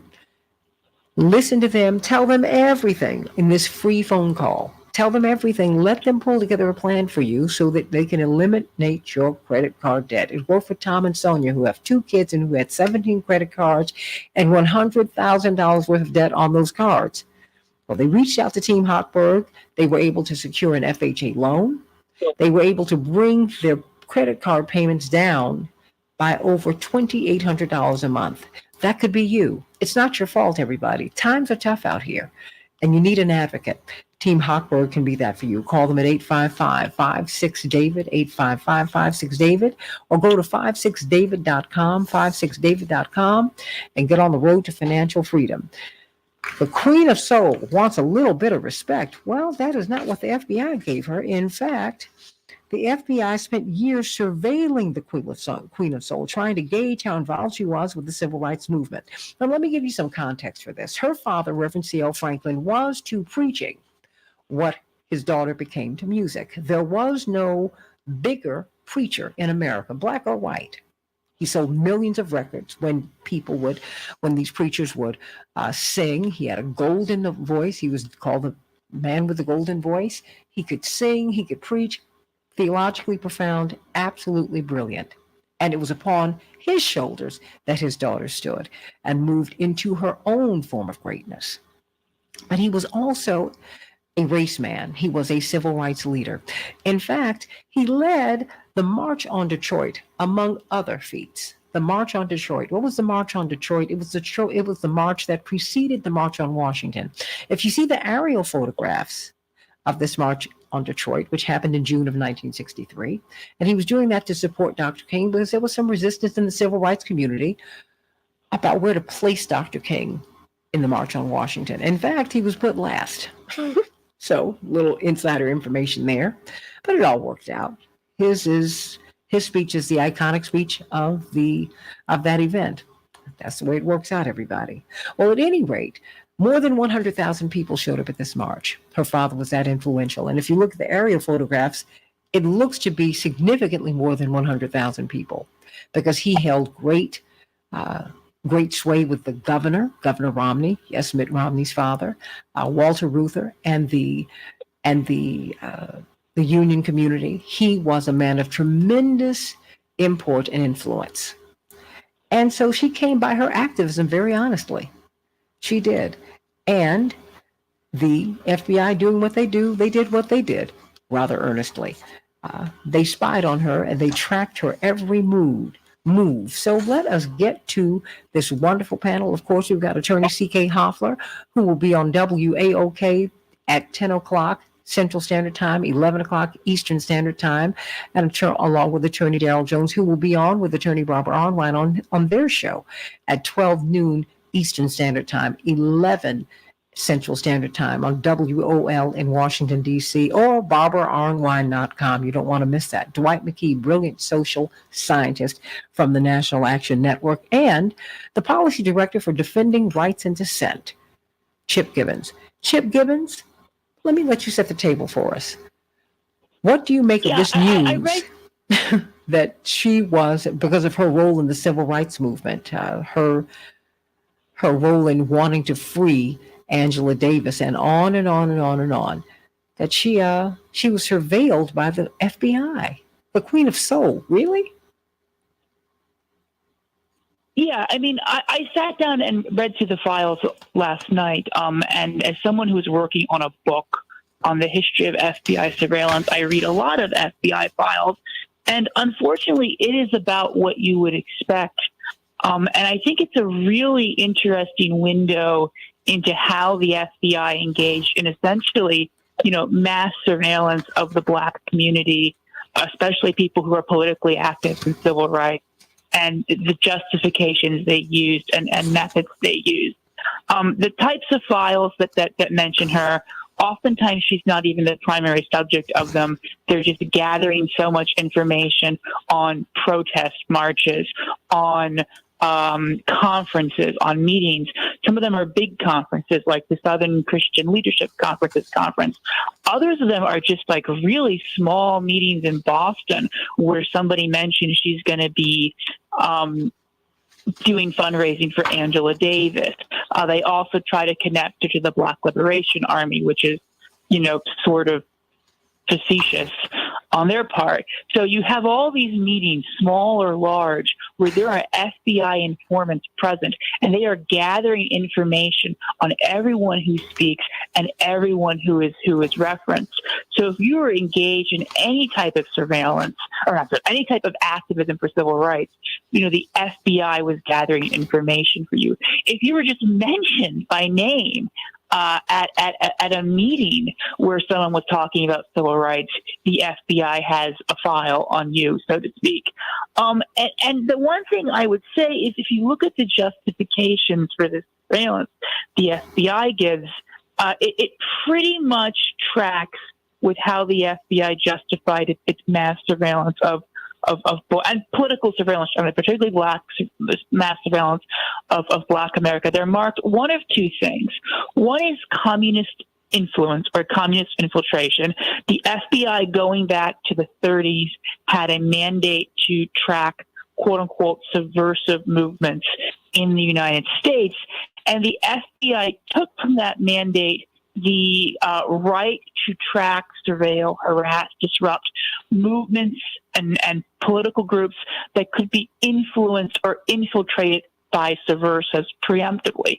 And if you're wondering what the FBI considered groups that were likely to be infiltrated by quote-unquote communists, it's everything J. Edgar Hoover hates, right? Nuclear disarmament, labor organizing, and especially civil rights organizing. The FBI would go through the Nation and New Republic and read their articles on lynching and desegregation and try to, show how they are similar to the communist line. So therefore, anybody who supports desegregation is likely or possible to be influenced by the communists, and therefore the FBI has to spy on them to make sure they don't talk to the wrong person. And several of the files are just marked communist infiltration in the Southern Christian Leadership Conference, which is this massive pretextual investigation the FBI carried out for probably decades. And there's nothing in there about communism, right? It's just completely benign things. It mentions your father, the Reverend Jackson. He got up and talked about boycotting the A&P stores. And it's Aretha Franklin song. It's just gathering everyone who spoke and what they said. And at the end, they get to, and someone said the U.S. was killing civilians in Vietnam, and that's the Communist Party line. And that's after several pages of just documenting all of the people's political views. And the United States Senate said the communist infiltration program was the broadest and most far-reaching of any FBI surveillance program they'd ever engaged in. The second way in which they're getting her is they have these files that are marked racial matters. And in addition to developing intelligence on political subversives, the FBI took upon itself the ability to gather what they called racial intelligence, general information about the racial situation in this country. And as part of the Racial Matters program, they actually developed something called the Ghetto Informant Program, where they had 7,000 informants just in communities across the country to report racial information to the FBI. And some of the files, including the files about her performance at a concert in honor of Dr. Martin Luther King, are gathered under the Racial Matters program, which was truly a mass surveillance program that went beyond even the types of political surveillance they're doing on the Civil Rights Act community. Like when you have 7,000 informants designed to be listening points in the Black community, and you're trying to recruit barbershop owners, shop owners, just everyday people that are becoming spies. I mean, that's a pretty severe mass surveillance program. And the final thing I'll note about that is they rename their racial intelligence unit Extremist Intelligence, and they renamed their Racial Matters file first Extremist Matters and then Civil Unrest. The Civil Unrest investigative classification, as of 2019, still exists and is classified under the purview of the domestic terrorism division of the FBI. And we also know they have a domestic terrorism program that targets Black identity extremism, which they've lied to Congress repeatedly about disbanding. But I have the documents up on my computer that are in the public domain that show that's a lie. So unfortunately, it's part of a larger continuum of surveillance that goes all the way back to when Hoover first is put in charge of intelligence in 1919 and continues on to this day. Call us at 773-763-9278, 773-763-9278. Dwight McKee, are you surprised by this? You might be in those documents. What makes an informant anyway? 7,000 of them, Dwight? Well, yeah, I think what you have to understand is the context and what the real danger was to the existing social order. It was the impact that Black Americans was having on the diaspora and the third world. Is that the first guy that they went after was Paul Robeson?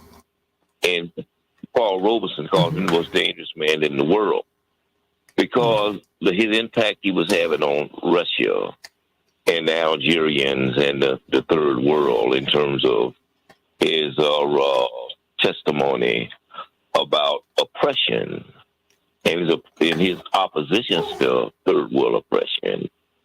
And his impact, the impact he was having on other guys like Harold Belafonte, who he mentored, and Sidney Poitier, who was then having their own impact on the third world. So when Harold Belafonte made songs like Dale, the Banana Boat song, and talked about pay me, give me my money because I want to go home since I packed these bananas, guys like the Dulles brothers, who was the Secretary of State and the head of the CIA, both those brothers were, their law firm represented Chichi Bananas and United Fruit. And so when Harold Belafonte made those songs that were impacting the fruit companies, the banana republics, it was creating real chaos for these international corporations that control the third world and the resources of the third world. When Aretha talked about respect, she was having an impact on Marilyn Makeba and the songs that she was singing for African liberation. The impact Dr. King was having on the presidents of Africa who were not calling for independence. Ali and James Brown, they wasn't just saying I'm black and I'm proud. They was taking it to Zaire and rubbing at the jungle and impacting the culture. And so they saw the American blacks as an international threat. So when they talked about communism, that was a buzzword for kick the imperialists out, kick the colonials out, and take back over the resources of your own country. That was a subtext to nationalism when they talked about communism. And the real danger for guys like Dr. King and your father and the cultural guys, the impact they was having on the Bob Marley and the impact they was having on the third world, they saw it as an international threat, and they were. And so the FBI surveillance just wasn't about Aretha singing respect. It was about the fact that when she sang respect, she was impacting the self-esteem and the self-concept of diaspora people all over the world. Absolutely. Who, as they develop respect. Absolutely. Absolutely. You hear the music. We're about they to... develop self-respect. Absolutely. They were looking for independence. And you see that played out today with the death of the Queen, and now many of the Caribbean countries are not talking about they want to become a republic. Absolutely. That's a direct influence. And you see King Charles III going around Ireland, Scotland, trying to keep the Commonwealth together. We'll see how it works. Reverend Franklin's father was also surveilled by the FBI. That's no surprise. At an August 1968 meeting of SELC just after Dr. King was killed, Reverend James Bevel criticized America's role in the Vietnam War and spoke of a shift away from nonviolence. And Reverend C.L. Franklin also spoke there of how China was becoming a more powerful nation, eclipsing England, which had degenerated from a first to a third-rate power. And he said there is no vestige of doubt that consciously or subconsciously the SELC leadership, an informant there said that SELC is now on a hate America campaign, a pro-communist line. Wow. We got to talk about this, everybody. Call me at 773-763-9278. Mama D and Laura from Atlanta. I'm going to get to you on the other side of the break, but I want to hear from you, Attorney Jones and Attorney Hoffler. The Queen of Soul in the crosshairs of the FBI. You cannot make this stuff up. Back in just a minute.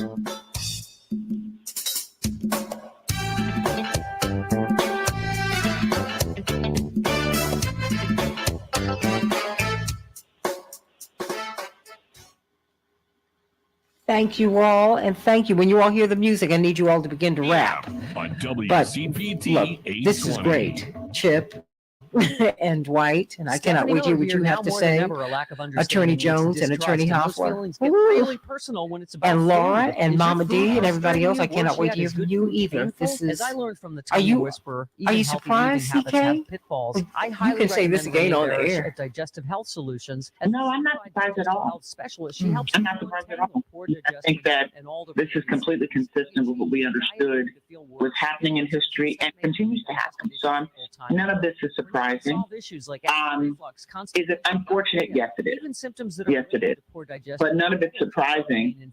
And I think that program with you. despite all of this surveillance and what I would call obstructionist and intimidation, because that's what it is, It's time to understand what foods are triggering the civil rights movement and other progressive movements move forward, labor movements move forward, and change happens, despite the efforts of some in government to stop it. And I think that's what's important. The narrative is important, despite all of these efforts. And by the way, many people were killed as a direct result of some of the surveillance and some of these quote-unquote findings of people's subversive activities. But despite that, the movements continued and people were able to see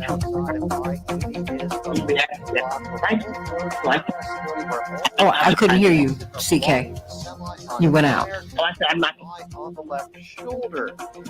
CK? Reagan totally trapped. Yeah, can you hear me? Okay, you were going out.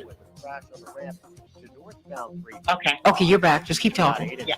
Slow going church. Yeah, I'm not surprised at all. In the left lane, it's 36. Okay, CK? Kennedy. Yeah. I want to make sure you're in a good spot. Yeah, I've been in the same place from the beginning. Is there, do I need to change? No. That's why I'm trying to determine. That's why I wanted you to continue to talk, because I couldn't. You were going in and out. Okay. Is that Okay. better? Yeah, it is. That's better. Well, some peace valley rain showers early today. The west skies will become mostly sunny with a high in the mid-70s. Okay, but keep talking, CK. I just want to make sure that we're good for the upcoming segment. I think it's not I mean, I think this is consistent with our understanding of how, the FBI has worked since J. Edgar Hoover. That's what we have the most incriminating record of the FBI. But it probably functioned that way even before J. Edgar Hoover. Currently, it's 63. Well, he absolutely shaped the culture. No question about that. But in Illinois, some Oh, help is on the boy. way. Because as of July 1st, Governor Pritzker's budget has gone into effect, Hmm. including $1.8 billion in tax relief. JB froze the gas tax. It means relief for us, not the oil companies. JB eliminated the state grocery tax. It means more savings at the checkout counter, helping us pay less for the things we buy every day. It means lower property taxes. JB doubled the tax rebate for everyone. That's right. The state grocery tax has been suspended. The gas tax has been frozen. And in September, property tax rebates will begin to be sent to households across Illinois. And that's not all. The governor's budget also includes direct cash payments to individuals and to families up to $400. Governor Pritzker's budget has given tax relief. You have about 40 seconds, Miss Jackson. Okay, thank you, dear. Thank you. DEI, diversity, equity, inclusion, is much more than simply an acronym to WCPT. It's an integral part of our platform. Join Joan Esposito, Patty Vasquez, and a panel of passionate DEI professionals as we examine what it is, where it's been, and where it's going. Corporate, nonprofit, government, and small 20 seconds. be represented. It's all happening live on WCPT 820 AM, streaming on WCPT820.com and the WCPT Facebook page, and virtual on Zoom Wednesday, September 21st from 4 to 6 p.m. Because facts matter. You're listening to WCPT 820. We can change the world, change the world, change the world.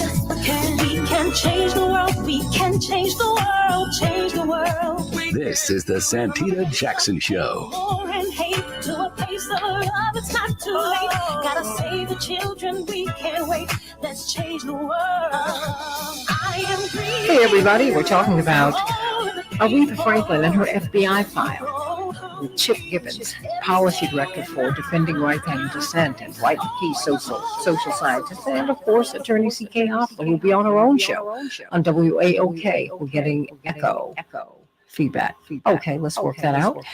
She'll be on her own show on WAOK today at 10 o'clock Central Standard Time, 11 o'clock Eastern Standard Time. And, of course, Attorney Daryl Jones will be on right behind her on WOL with Attorney Barbara Arnwine on their show on WOL at 11 o'clock Central Standard Time, 12 noon Eastern Standard Time today. And you can go to barbaraarnwine.com where they will be streaming it live.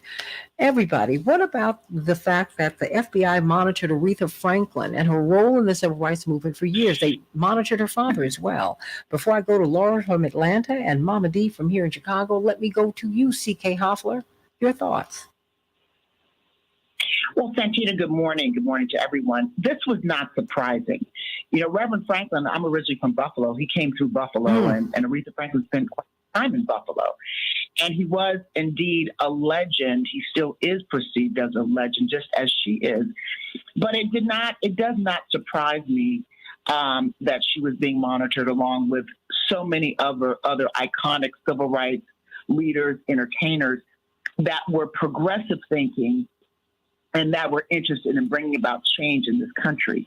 We know the history of J. Edgar Hoover. We know the things that the FBI did and other agencies of the U.S. government, particularly as it relates to African-American or Black leaders over the course of time. And that still continues, by the way. I do believe that there's still some activity that some would object to when people take strong positions as it relates to progressive issues. So it didn't surprise me. We know that historically the FBI has taken, I believe, sometimes a destructive role in its surveillance and monitoring of people. And we know that it has had an impact, sometimes negative. But despite that, we still had labor movements. We still had civil rights movements. We still had change. We still had justice. So there was nothing that was going to stop the train, but it was going to make it, these surveillance and these sort of tactics, draconian tactics, may have made it more difficult, may have caused people more anxiety, may have caused people to be incarcerated, but it didn't stop. These efforts did not stop what was inevitable, which was the civil rights movement, voting rights movement, human rights movement, because this country needed to evolve and change.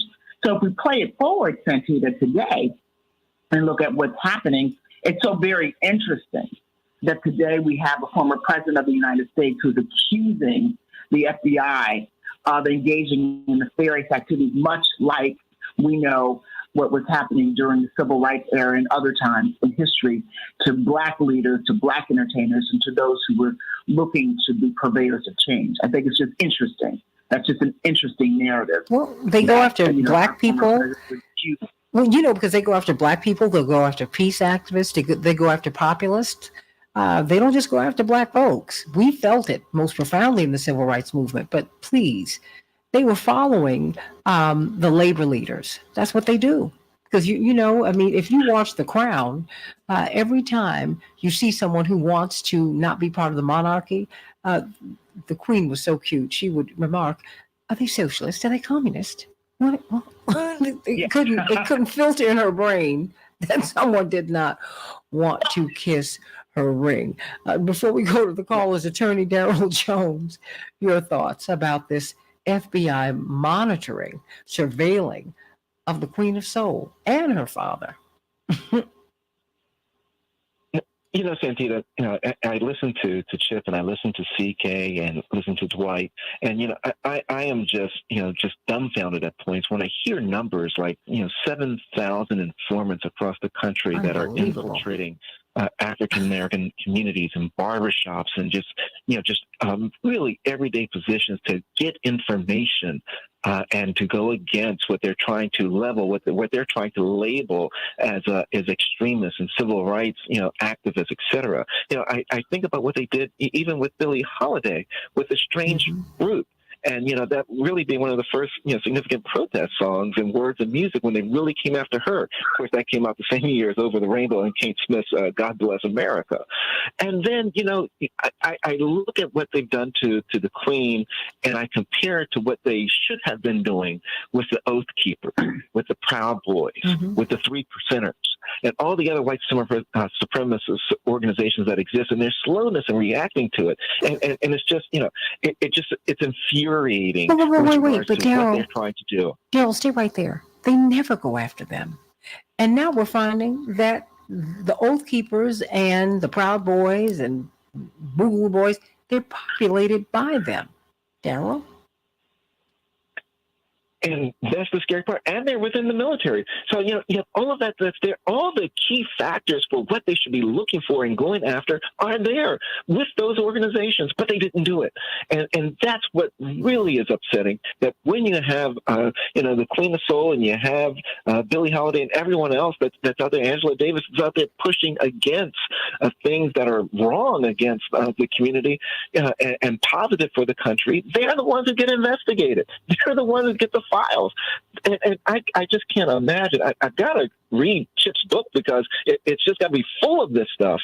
But it's just so infuriating to listen to it, to hear it, to read it, to have experienced, what Aretha has experienced. I can't even imagine what that must be like going through it. But knowing now that there's still some, if I heard Chip correctly, some 7,000 that are still out there, that are still active, that's scary. Yeah. Laura from Atlanta. Laura, what's on your mind today? Call us at 773-763-9278. 773-763-9278. Laura, you still there? Yes, I am. How you doing? How are you doing, Miss Laura, down there in Atlanta, down there with CK? I am doing just fine. How's your dad, by the way? Oh, girl, he is doing well. Thank you so much. He is going to be exhausted by the end of the day. His physical therapy starts in about an hour and it will end at about 5. So they're giving him the business, but he's made tremendous improvements. And he was able to get a real tune-up, and I'm so excited about that. He made 5 laps around the whole rehabilitation facility, just walking. He was able to do that. God bless him. God is good. God bless him. Well, God is good either way. I mean, whatever God does, I'm okay with it. How about that? Awesome. Thank you for asking. I'm calling about. You're welcome. Anything. I'm calling about Aretha Franklin. What I've been hearing about what you guys say about her. I mean, I grew up on listening to her music. She is one of my all-time favorites, and I still listen to her music this very day. I will be 60. I have been listening to her music since I was 6 years old. Mm-hmm. And I love everything about this woman as to what the FBI is doing to almost every black entertainer back in the days, simply because they're making music, they're making people happy, they're making them realize everything, especially Aretha Franklin, about black women, about how we are trying to get out there and empower the world, not so much as take over like they claim that we want to do and everything, but just get out there and just hallelujah, greetings. Oh, my goodness, they brought Mama D on. Okay, what happened with Miss Laura? Miss Laura didn't get a chance to finish her statement. Hold on, Mama D. Is Miss Laura still there? Okay. She dropped. Okay, very good. Just let me know. Well, let me bring on Mama D. Mama D, what's on your mind? Human rights fighters have don't trust the government. It has always lied and spied, and replacing them with sanctuary settlers who don't have ID. So what's new? It's not new, but it's not new to you. It's not new to me, but it's new to a lot of people, Mama D. And it's news to a lot of people. The lack of water is a human right. It's not a civil right. So what's new with that? It's still new for a lot of people, Mama D, which is why we talk about these issues on this show. Well, I hear you. I'm just simply saying to you, a lot of people are not aware. You're aware because you're very involved in the community. You always have been. You're a leading light in the community, but a lot of people don't know. So you're the one who gives people the information, Mama D. You are. Oh, well, we will get you everywhere, and you know it. I mean, it's true. I mean, it's true. I mean, it's very true. Because you know when you've shared things with people and they look at you and they say, "I didn't know that," or they give you that look like, "What?" That's why we share these stories. I love you, Mama D. But very quickly before you go, what do you make of the FBI surveilling every move, as they said, every move? They're still doing that today. Yes. And not only that, look at Fred Hampton and Mark Clark. They plot murder. They turn our leaders against each other. And that's why it's such a miracle that they haven't been able to do that with Reverend Jackson. Well, there were some things I think that we knew, but, my mother was interviewed by the FBI around my brother, because that's who they send after you. And they said, "Well, have you ever been interviewed by the FBI before?" She said, Not as far as I know. Boy, they because of course we've been surrounded by FBI. We've been surrounded by FBI informants all of my life. And that's just all there is to it.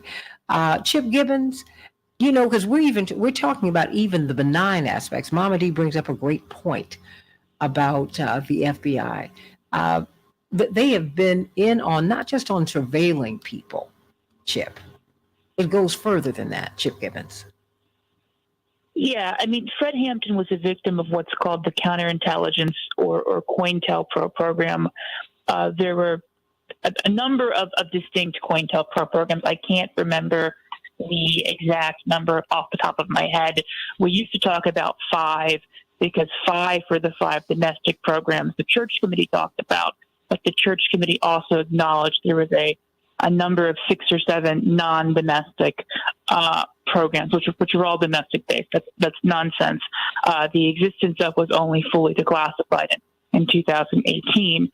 But under COINTELPRO, and people sort of use that a lot of times as a shorthand for FBI surveillance, but COINTELPRO was a move beyond surveillance into what the FBI called counterintelligence, taking the techniques you use to neutralize a hostile foreign agent in time of war. And what the Church Committee, the Senate investigation said, went way beyond even that, which is it's very problematic to use the techniques of neutralizing a foreign enemy agent in a time of war against a domestic political movement, right?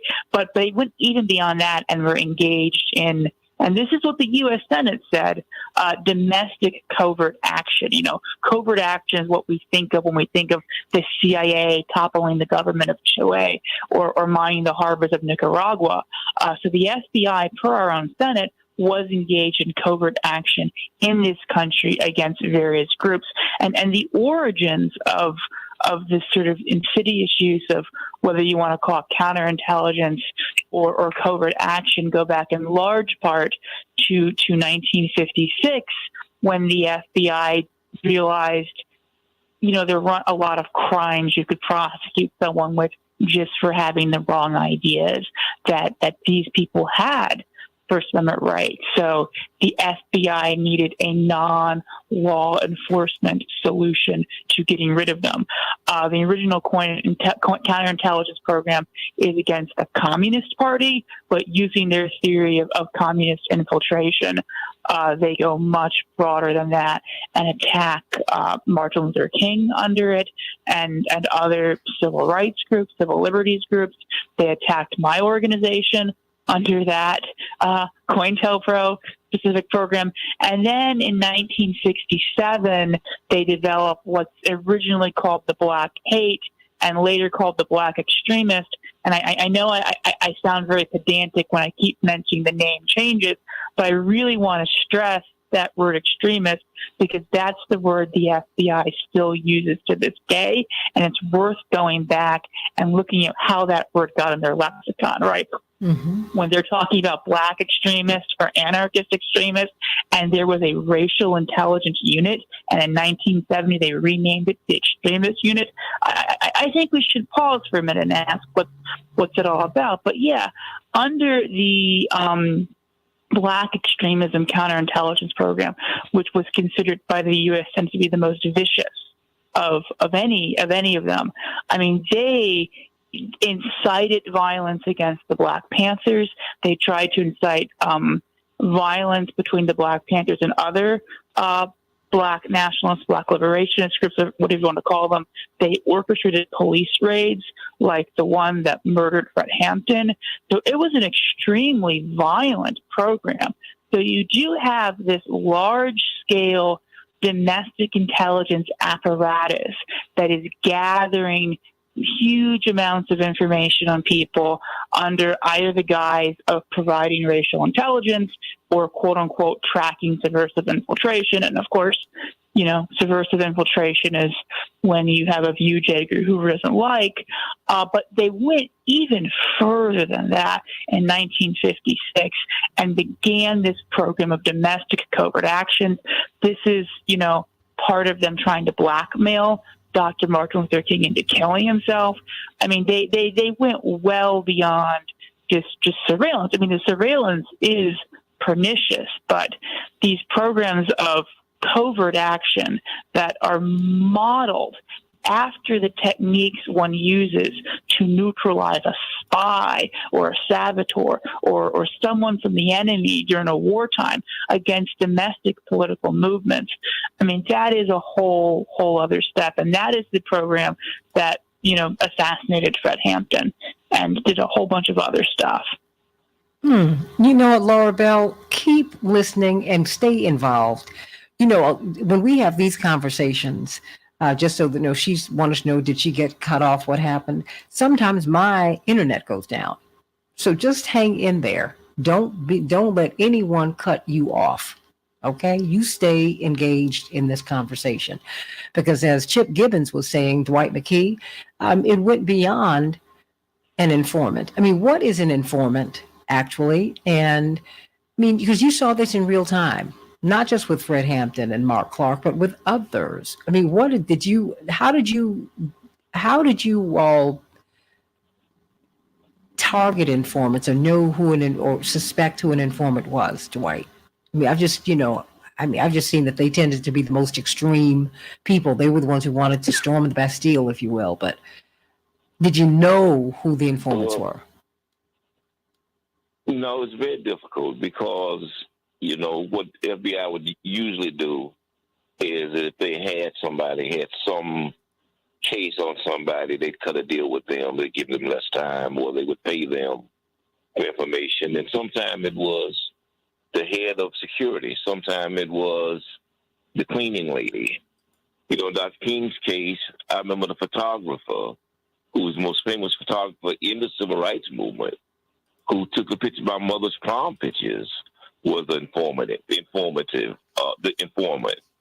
And so as he was putting together the pictures for the civil rights movement at the SCLC at the conventions, he was also creating a dossier for the FBI. It was very hard to tell. I remember Howard Pointer became real guilty, and who was head of black man pushing. And one of the heads of black man pushing. Who used to drive my father around. Came and was a bodyguard and for Jesse Jr. Came and confessed that he had been an informant and was that he was sent to kill Reverend. That's what he set up an assassination. Yeah. He was set up for an assassination. Mm-hmm. And admitted that and got swept up in the spirit of the movement and repented and became a bona fide functional member of the organization. So it was very hard to tell because they had the resources of the government behind them, the power of the government in between bribing the people, some people cutting deals with other people, and convincing some other people that they really was operating for the good of the United States government. That if they were really legitimate citizens and loved the country, that these guys were subversive, and that they had a duty to turn them in. So it was very broad and very strategic, their assault on black leadership around not just the United States, but around the world, but not just black leadership, because they also had surveillance on the Monkeys and the Smothers Brothers. Mm-hmm. And they lost their shows, right? They lost their television shows because of their stances against the Vietnam War.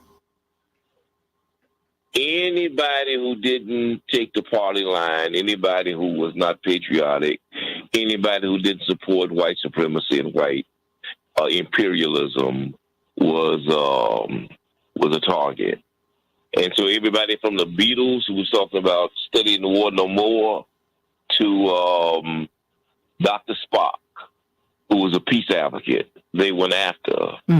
It was and all the information is not in yet on how they deal with the Kennedy brothers, who was trying to pull out the war, and if they weren't part of their assassination. Well, Robert Kennedy called the CIA right after he got the word that his brother had been killed. It was, and he called the CIA and he said, "Did you all do this?" I mean, he was the Attorney General, so he understood how this sort of thing worked. I want you to stay with me a little longer. We're going to talk just a little while longer on the Santita Jackson Show YouTube channel and Santita Jackson and Friends page. But I want to get some closing thoughts, about a minute, literally, from UCK, WAOK today, 10 o'clock Central Standard Time, 11 o'clock Eastern Standard Time on WAOK Radio. And, of course, you'll be on Court TV later on this week, yes? That's correct. Okay, 1 minute belongs to you. Santita, we just have to play it forward. We know what happened in the past. It's not surprising that Aretha Franklin was under surveillance, and that as were others who were very much engaged in the civil rights movement, entertainers, civil rights leaders, human rights leaders, activists, labor movement people. And we know that that's happening today, as I think one of your callers said. What's important for us is to make sure that it's not a destructive force in the things that we want to do and in progress. I think that's what's important. And also look at the hypocrisy of our former president saying that he feels that he's a victim of the FBI, much like Dr. King was. That's hypocrisy. Very different. And we have to look at the events of January 6th and, again, understand the hypocrisy that's being permeated throughout the system in an effort to minimize what happened to our civil rights leaders. Well, I have to, respectfully say this, CK, I don't know what happened with Donald Trump. So that's why I want to find out, because I've seen so much mischief, from this agency down through the years. I don't like his politics, but I don't like mischief, period. I don't care who it happens to or where it comes from. We need to know what's going on, because they just rolled up on a black activist in Philadelphia. An 80-year-old broke down his door just about a month or two ago. Just ridiculous. Today. But the Proud Boys, the Boogaloo Boys and all them, they let them go. Attorney Jones, I got about 30 seconds for you. You will be on WOL this at 11 o'clock Central Standard Time, 12 noon today here in Chicago. Of course, you're in Washington. And BarbaraOnline.com. 30 seconds, they belong to you. Thank you, Santita. And I tell you, my closing message, my closing thought is this. We know, as Dwight McKee laid out, that Aretha Franklin knew that she was being surveilled. We know that Billie Holiday knew that she was being surveilled. We know that Reverend Jackson knew he was being surveilled. What we have to take from all of these great leaders is this. At the words of Ketanji Brown Jackson, persevere, persevere, persevere. We still got to push forward with our cause, Santita. Amen to that, everybody. Stay right here. Going to get some closing thoughts from this tremendous panel. Chip Gibbons, just give me a couple more minutes because we've got to be vigilant. We've got to be vigilant because they still go after the left wing. They still go after the peace activists. They still go after the people who want to protect you. But the right wing gets untouched. Then they blow up buildings and kill people. I just don't get it.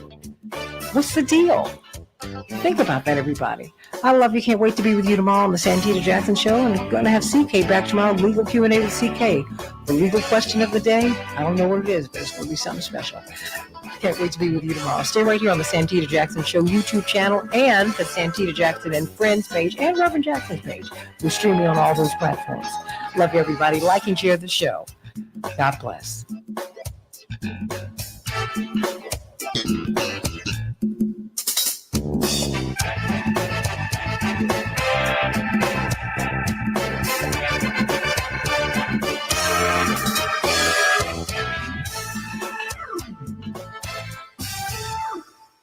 Closing thoughts, CK, before you go, because I know you're getting ready for your show.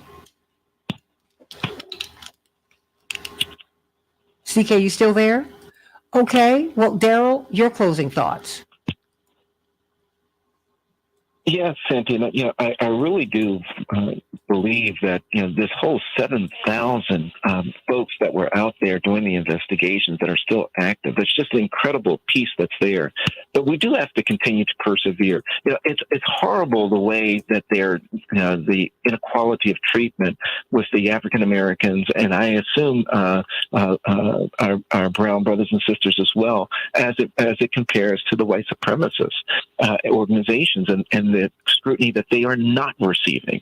So, we've got to certainly try, to the degree possible, pull back the sheets and turn on the lights and show all of America what's in this bed and the inequality that's there. And that's what we've got to continue to push forward on. Let me see. Dwight McKee, your thoughts? Well, when you track the whole process, Santita, that's why it was so important for them to control black music and to chat out all of the black radio stations and the record companies that we, because they were making a cultural and revolutionary impact, and so now you don't have the respects and I'm black and I'm proud on the radio. What you have is the B and the H music on the radio, and the deaf kill the brother kind of music on the radio. It's all of these things are connected. There are no accidents because they're trying to maintain a status quo of imperialism. It's also important that we don't get swept up in the hype. So when we see this funeral procession and see all of the tears and all of the carriages and all of the crowns, that we don't get emotionally swept up in that, singing God Save the King, because ultimately the king is the head of a system of colonialism and exploitation that has exploited our people for 400 or 500 years, for 20 generations that their forefathers have been on the forefront of. And so it's very important, as I always say, for us to understand and to know what we're looking at. Chip Gibbons, thank you for bringing up the fact that this was not benign, that people were killed. People were killed. Fred Hampton, Mark Clark, prominently among them, but so many were. I just want to start with one quick clarifying thing. The 7,000 informants, those are informants in the ghetto informant program, which was discontinued in 1973. So that program no longer exists. But it's worth pointing out that was one informant program within the larger world of FBI intelligence informants. That number would not include the informants in Martin Luther King's group. It would not include the informants in the Southern Christian Leadership Conference, right? The ghetto informant program was specifically people who were designed to be quote unquote listening posts in their communities. So on top of those 7,000 informants, you also have the informants who are specifically infiltrating the civil rights movement in a more direct, purposeful way. The number of FBI informants during this time frame is mind-boggling. And I would just say that, I mean, I think it's really important to draw this history into the present. I mean, a number of people have made the point that, you know, the FBI doesn't go for the Proud Boys, doesn't go for the Boogaloo Boys. And I think that's a really good point. But one of the things that happened during the Trump administration is they configured their external categories for the domestic terrorism, not the internal, but the external, and combined a bunch of groups together. So they took Black identity extremists, which Christopher Wray has repeatedly told Congress they stopped using. That is absolutely not true. I have the documents. They're in the public domain that proves that. And they combined that with white supremacists and created this public-facing category of racially motivated violent extremists. They took the militias, the sovereign citizens, groups like that, and put them in a category with what they call anarchist extremists. And the FBI's definition of anarchist is very, very broad. It's people who don't like exploitation, corporate globalization, capitalism. So, you know, under the FBI's definition, you might be an anarchist, even though you've never thought of yourself as one, and even though people who are anarchists would not think of you one. They took the anarchists, the sovereign citizens, the quote-unquote Puerto Rican nationalist extremists, and they put them in this category together called anti-government, anti-authority extremism. And you are seeing on the Democratic side of the aisle right now a lot of concern about right-wing violence and calls for greater domestic terrorism capabilities to go after it. But, you know, what they're doing is they're escalating these sorts of categories where we don't know if they're looking at peace activists or the Boogaloo Boys. So there has been this really cynical co-optation of people's real concerns about right-wing violence to sort of rehabilitate the FBI and rehabilitate a lot of the structures of the war on terror. And the Muslim community and Muslim civil rights groups have been the most outspoken about sounding the alarm, because a lot of the programs that were developed under Bush and unfortunately Obama to target Muslim Americans are being rebranded as programs that can be used to go after the Boogaloo Boys, go after the Proud Boys and stuff like that. And the Muslim community has been very outspoken saying, hey, wait a moment, don't do this. We want these programs gone. They're still going to target us. Please don't legitimize this. And not everyone has been listening to them. So I do think we're in a very perilous moment, and that there's always been a lot of, you know, FBI misconduct, but their PR at the moment is incredibly good, and they've got very well-meaning people with very legitimate fears of right-wing and racial violence being co-opted into rebranding programs that George Bush developed to demonize Muslims. And it's not the path to go down. It's really a scary time in a lot of ways. Oh, absolutely. Absolutely. It really is. I mean, because particularly when you watch the rebranding, Chip and White, and Daryl, if you're still there, it's the rebranding that is very unsettling. And even, you know, the knee-jerk reaction, well, you know, if the FBI, well, you know, they're going after Trump because I don't like Trump, he must be awful. I'm like, wait, whoa, hold on. Now, his policies, by and large, I did not agree with them. But no, their behavior historically has gone down this particular road. So for me, I want to know what they were doing in Mar-a-Lago. What did they take? What were they looking for? They need to be clear. These are the same questions I would ask if they rolled up in my home. Because I think on principle, Chip and Dwight, we need to ask those questions because of their behavior, their ongoing behavior. It's like they have learned nothing, Chip. They're doing the same things that they did 30, 40. They never stopped. They never stopped, Chip, ever. They rebranded. I mean, I don't want to go on for too long, but there's this very conscious effort about 1974 to rebrand the FBI's anti-communist programs as anti-terrorist. And there's a huge campaign in the late 70s, starting with the Heritage Foundation and groups like that. They're talking about we have to undo all of the things we put in place because of the surveillance of Martin Luther King and the anti-war movement because of the threat of terrorism. The Heritage Foundation's infamous terrorism white paper report cites Rhodesia as a country that's been besieged by terrorism, the apartheid state of Rhodesia, and that if we don't, bring back the FBI, we'll go the way of the Rhodesians. But a lot of people think the terrorism stuff started after 9/11.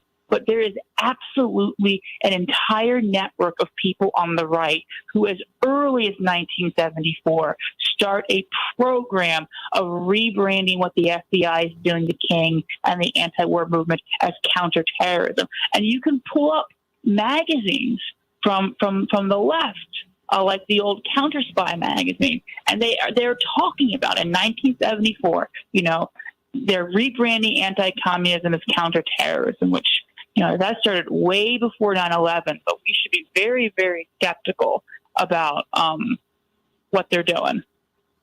Well, I mean, I am. Dwight McKee, your thoughts before we go? Same thoughts. I think that we have to be very, very cautious to understand that how juxtaposed all of these institutions are, how they all work together for a common good, and the good is to maintain the status quo worldwide. It's a system that's been set up for 500 years. It feeds off of the backs and the labor of poor people, black, white, all over the world, particularly in the third world countries. And its main objective is to reproduce itself and to set up for its posterity. And it's very successful at it. And so when you see some of our children at 15, 16 in the Caribbean crying over the Queen, we know that the beat goes on, that they've infiltrated the minds of our kids, whether it's through Walt Disney or the Little Princess or whatever, that we see that as the divine order. That somehow we really believe in the divine rights of kings, and these are the kings, and we are the subjects. And so we have to, again, really understand how insidious this is and how layer upon layer is set up. That everything from them taking over the music to the images they show us on television to the pictures, whose pictures on the dollar bill, whose pictures on the currencies in the Caribbean, to who owns the land. It's already set up for us to play the roles that we play. And only by understanding the truth can we get free of that, which is why they don't want us to know the truth, why they don't want us to teach history in school. It's all these institutions are set up in order to maintain the status quo. The rich people on the top and everybody else on the bottom. Daryl, are you still there? I know he's going out to do his radio show. But you know what, everybody? Just be vigilant. Let us be vigilant. Let us continue to think. Let us continue to think. Let us continue to think and question and question and question. Whew, it's just a lot. Chip, is there anything else you want to say before you go back to your writing and all the wonderful work you're doing? Oh, Yes, my publisher would love me to go back to my writing. Nope. I'm good. I'm good. Thank you. Thank you very much. Thank you for being here. Dwight, is there anything you'd like to add? No, thank you, Chip, for your analysis. Absolutely brilliant. Blessings to you. Thank you, thank you, thank you. God bless you. Thank you, everybody. I hope that you got something good out the show today. Please like and share the show. And it's just a lot. It's a lot. Love you, everybody. Can't wait to be with you tomorrow on the Santita Jackson Show. Like and share. Love you. God bless. Bye-bye.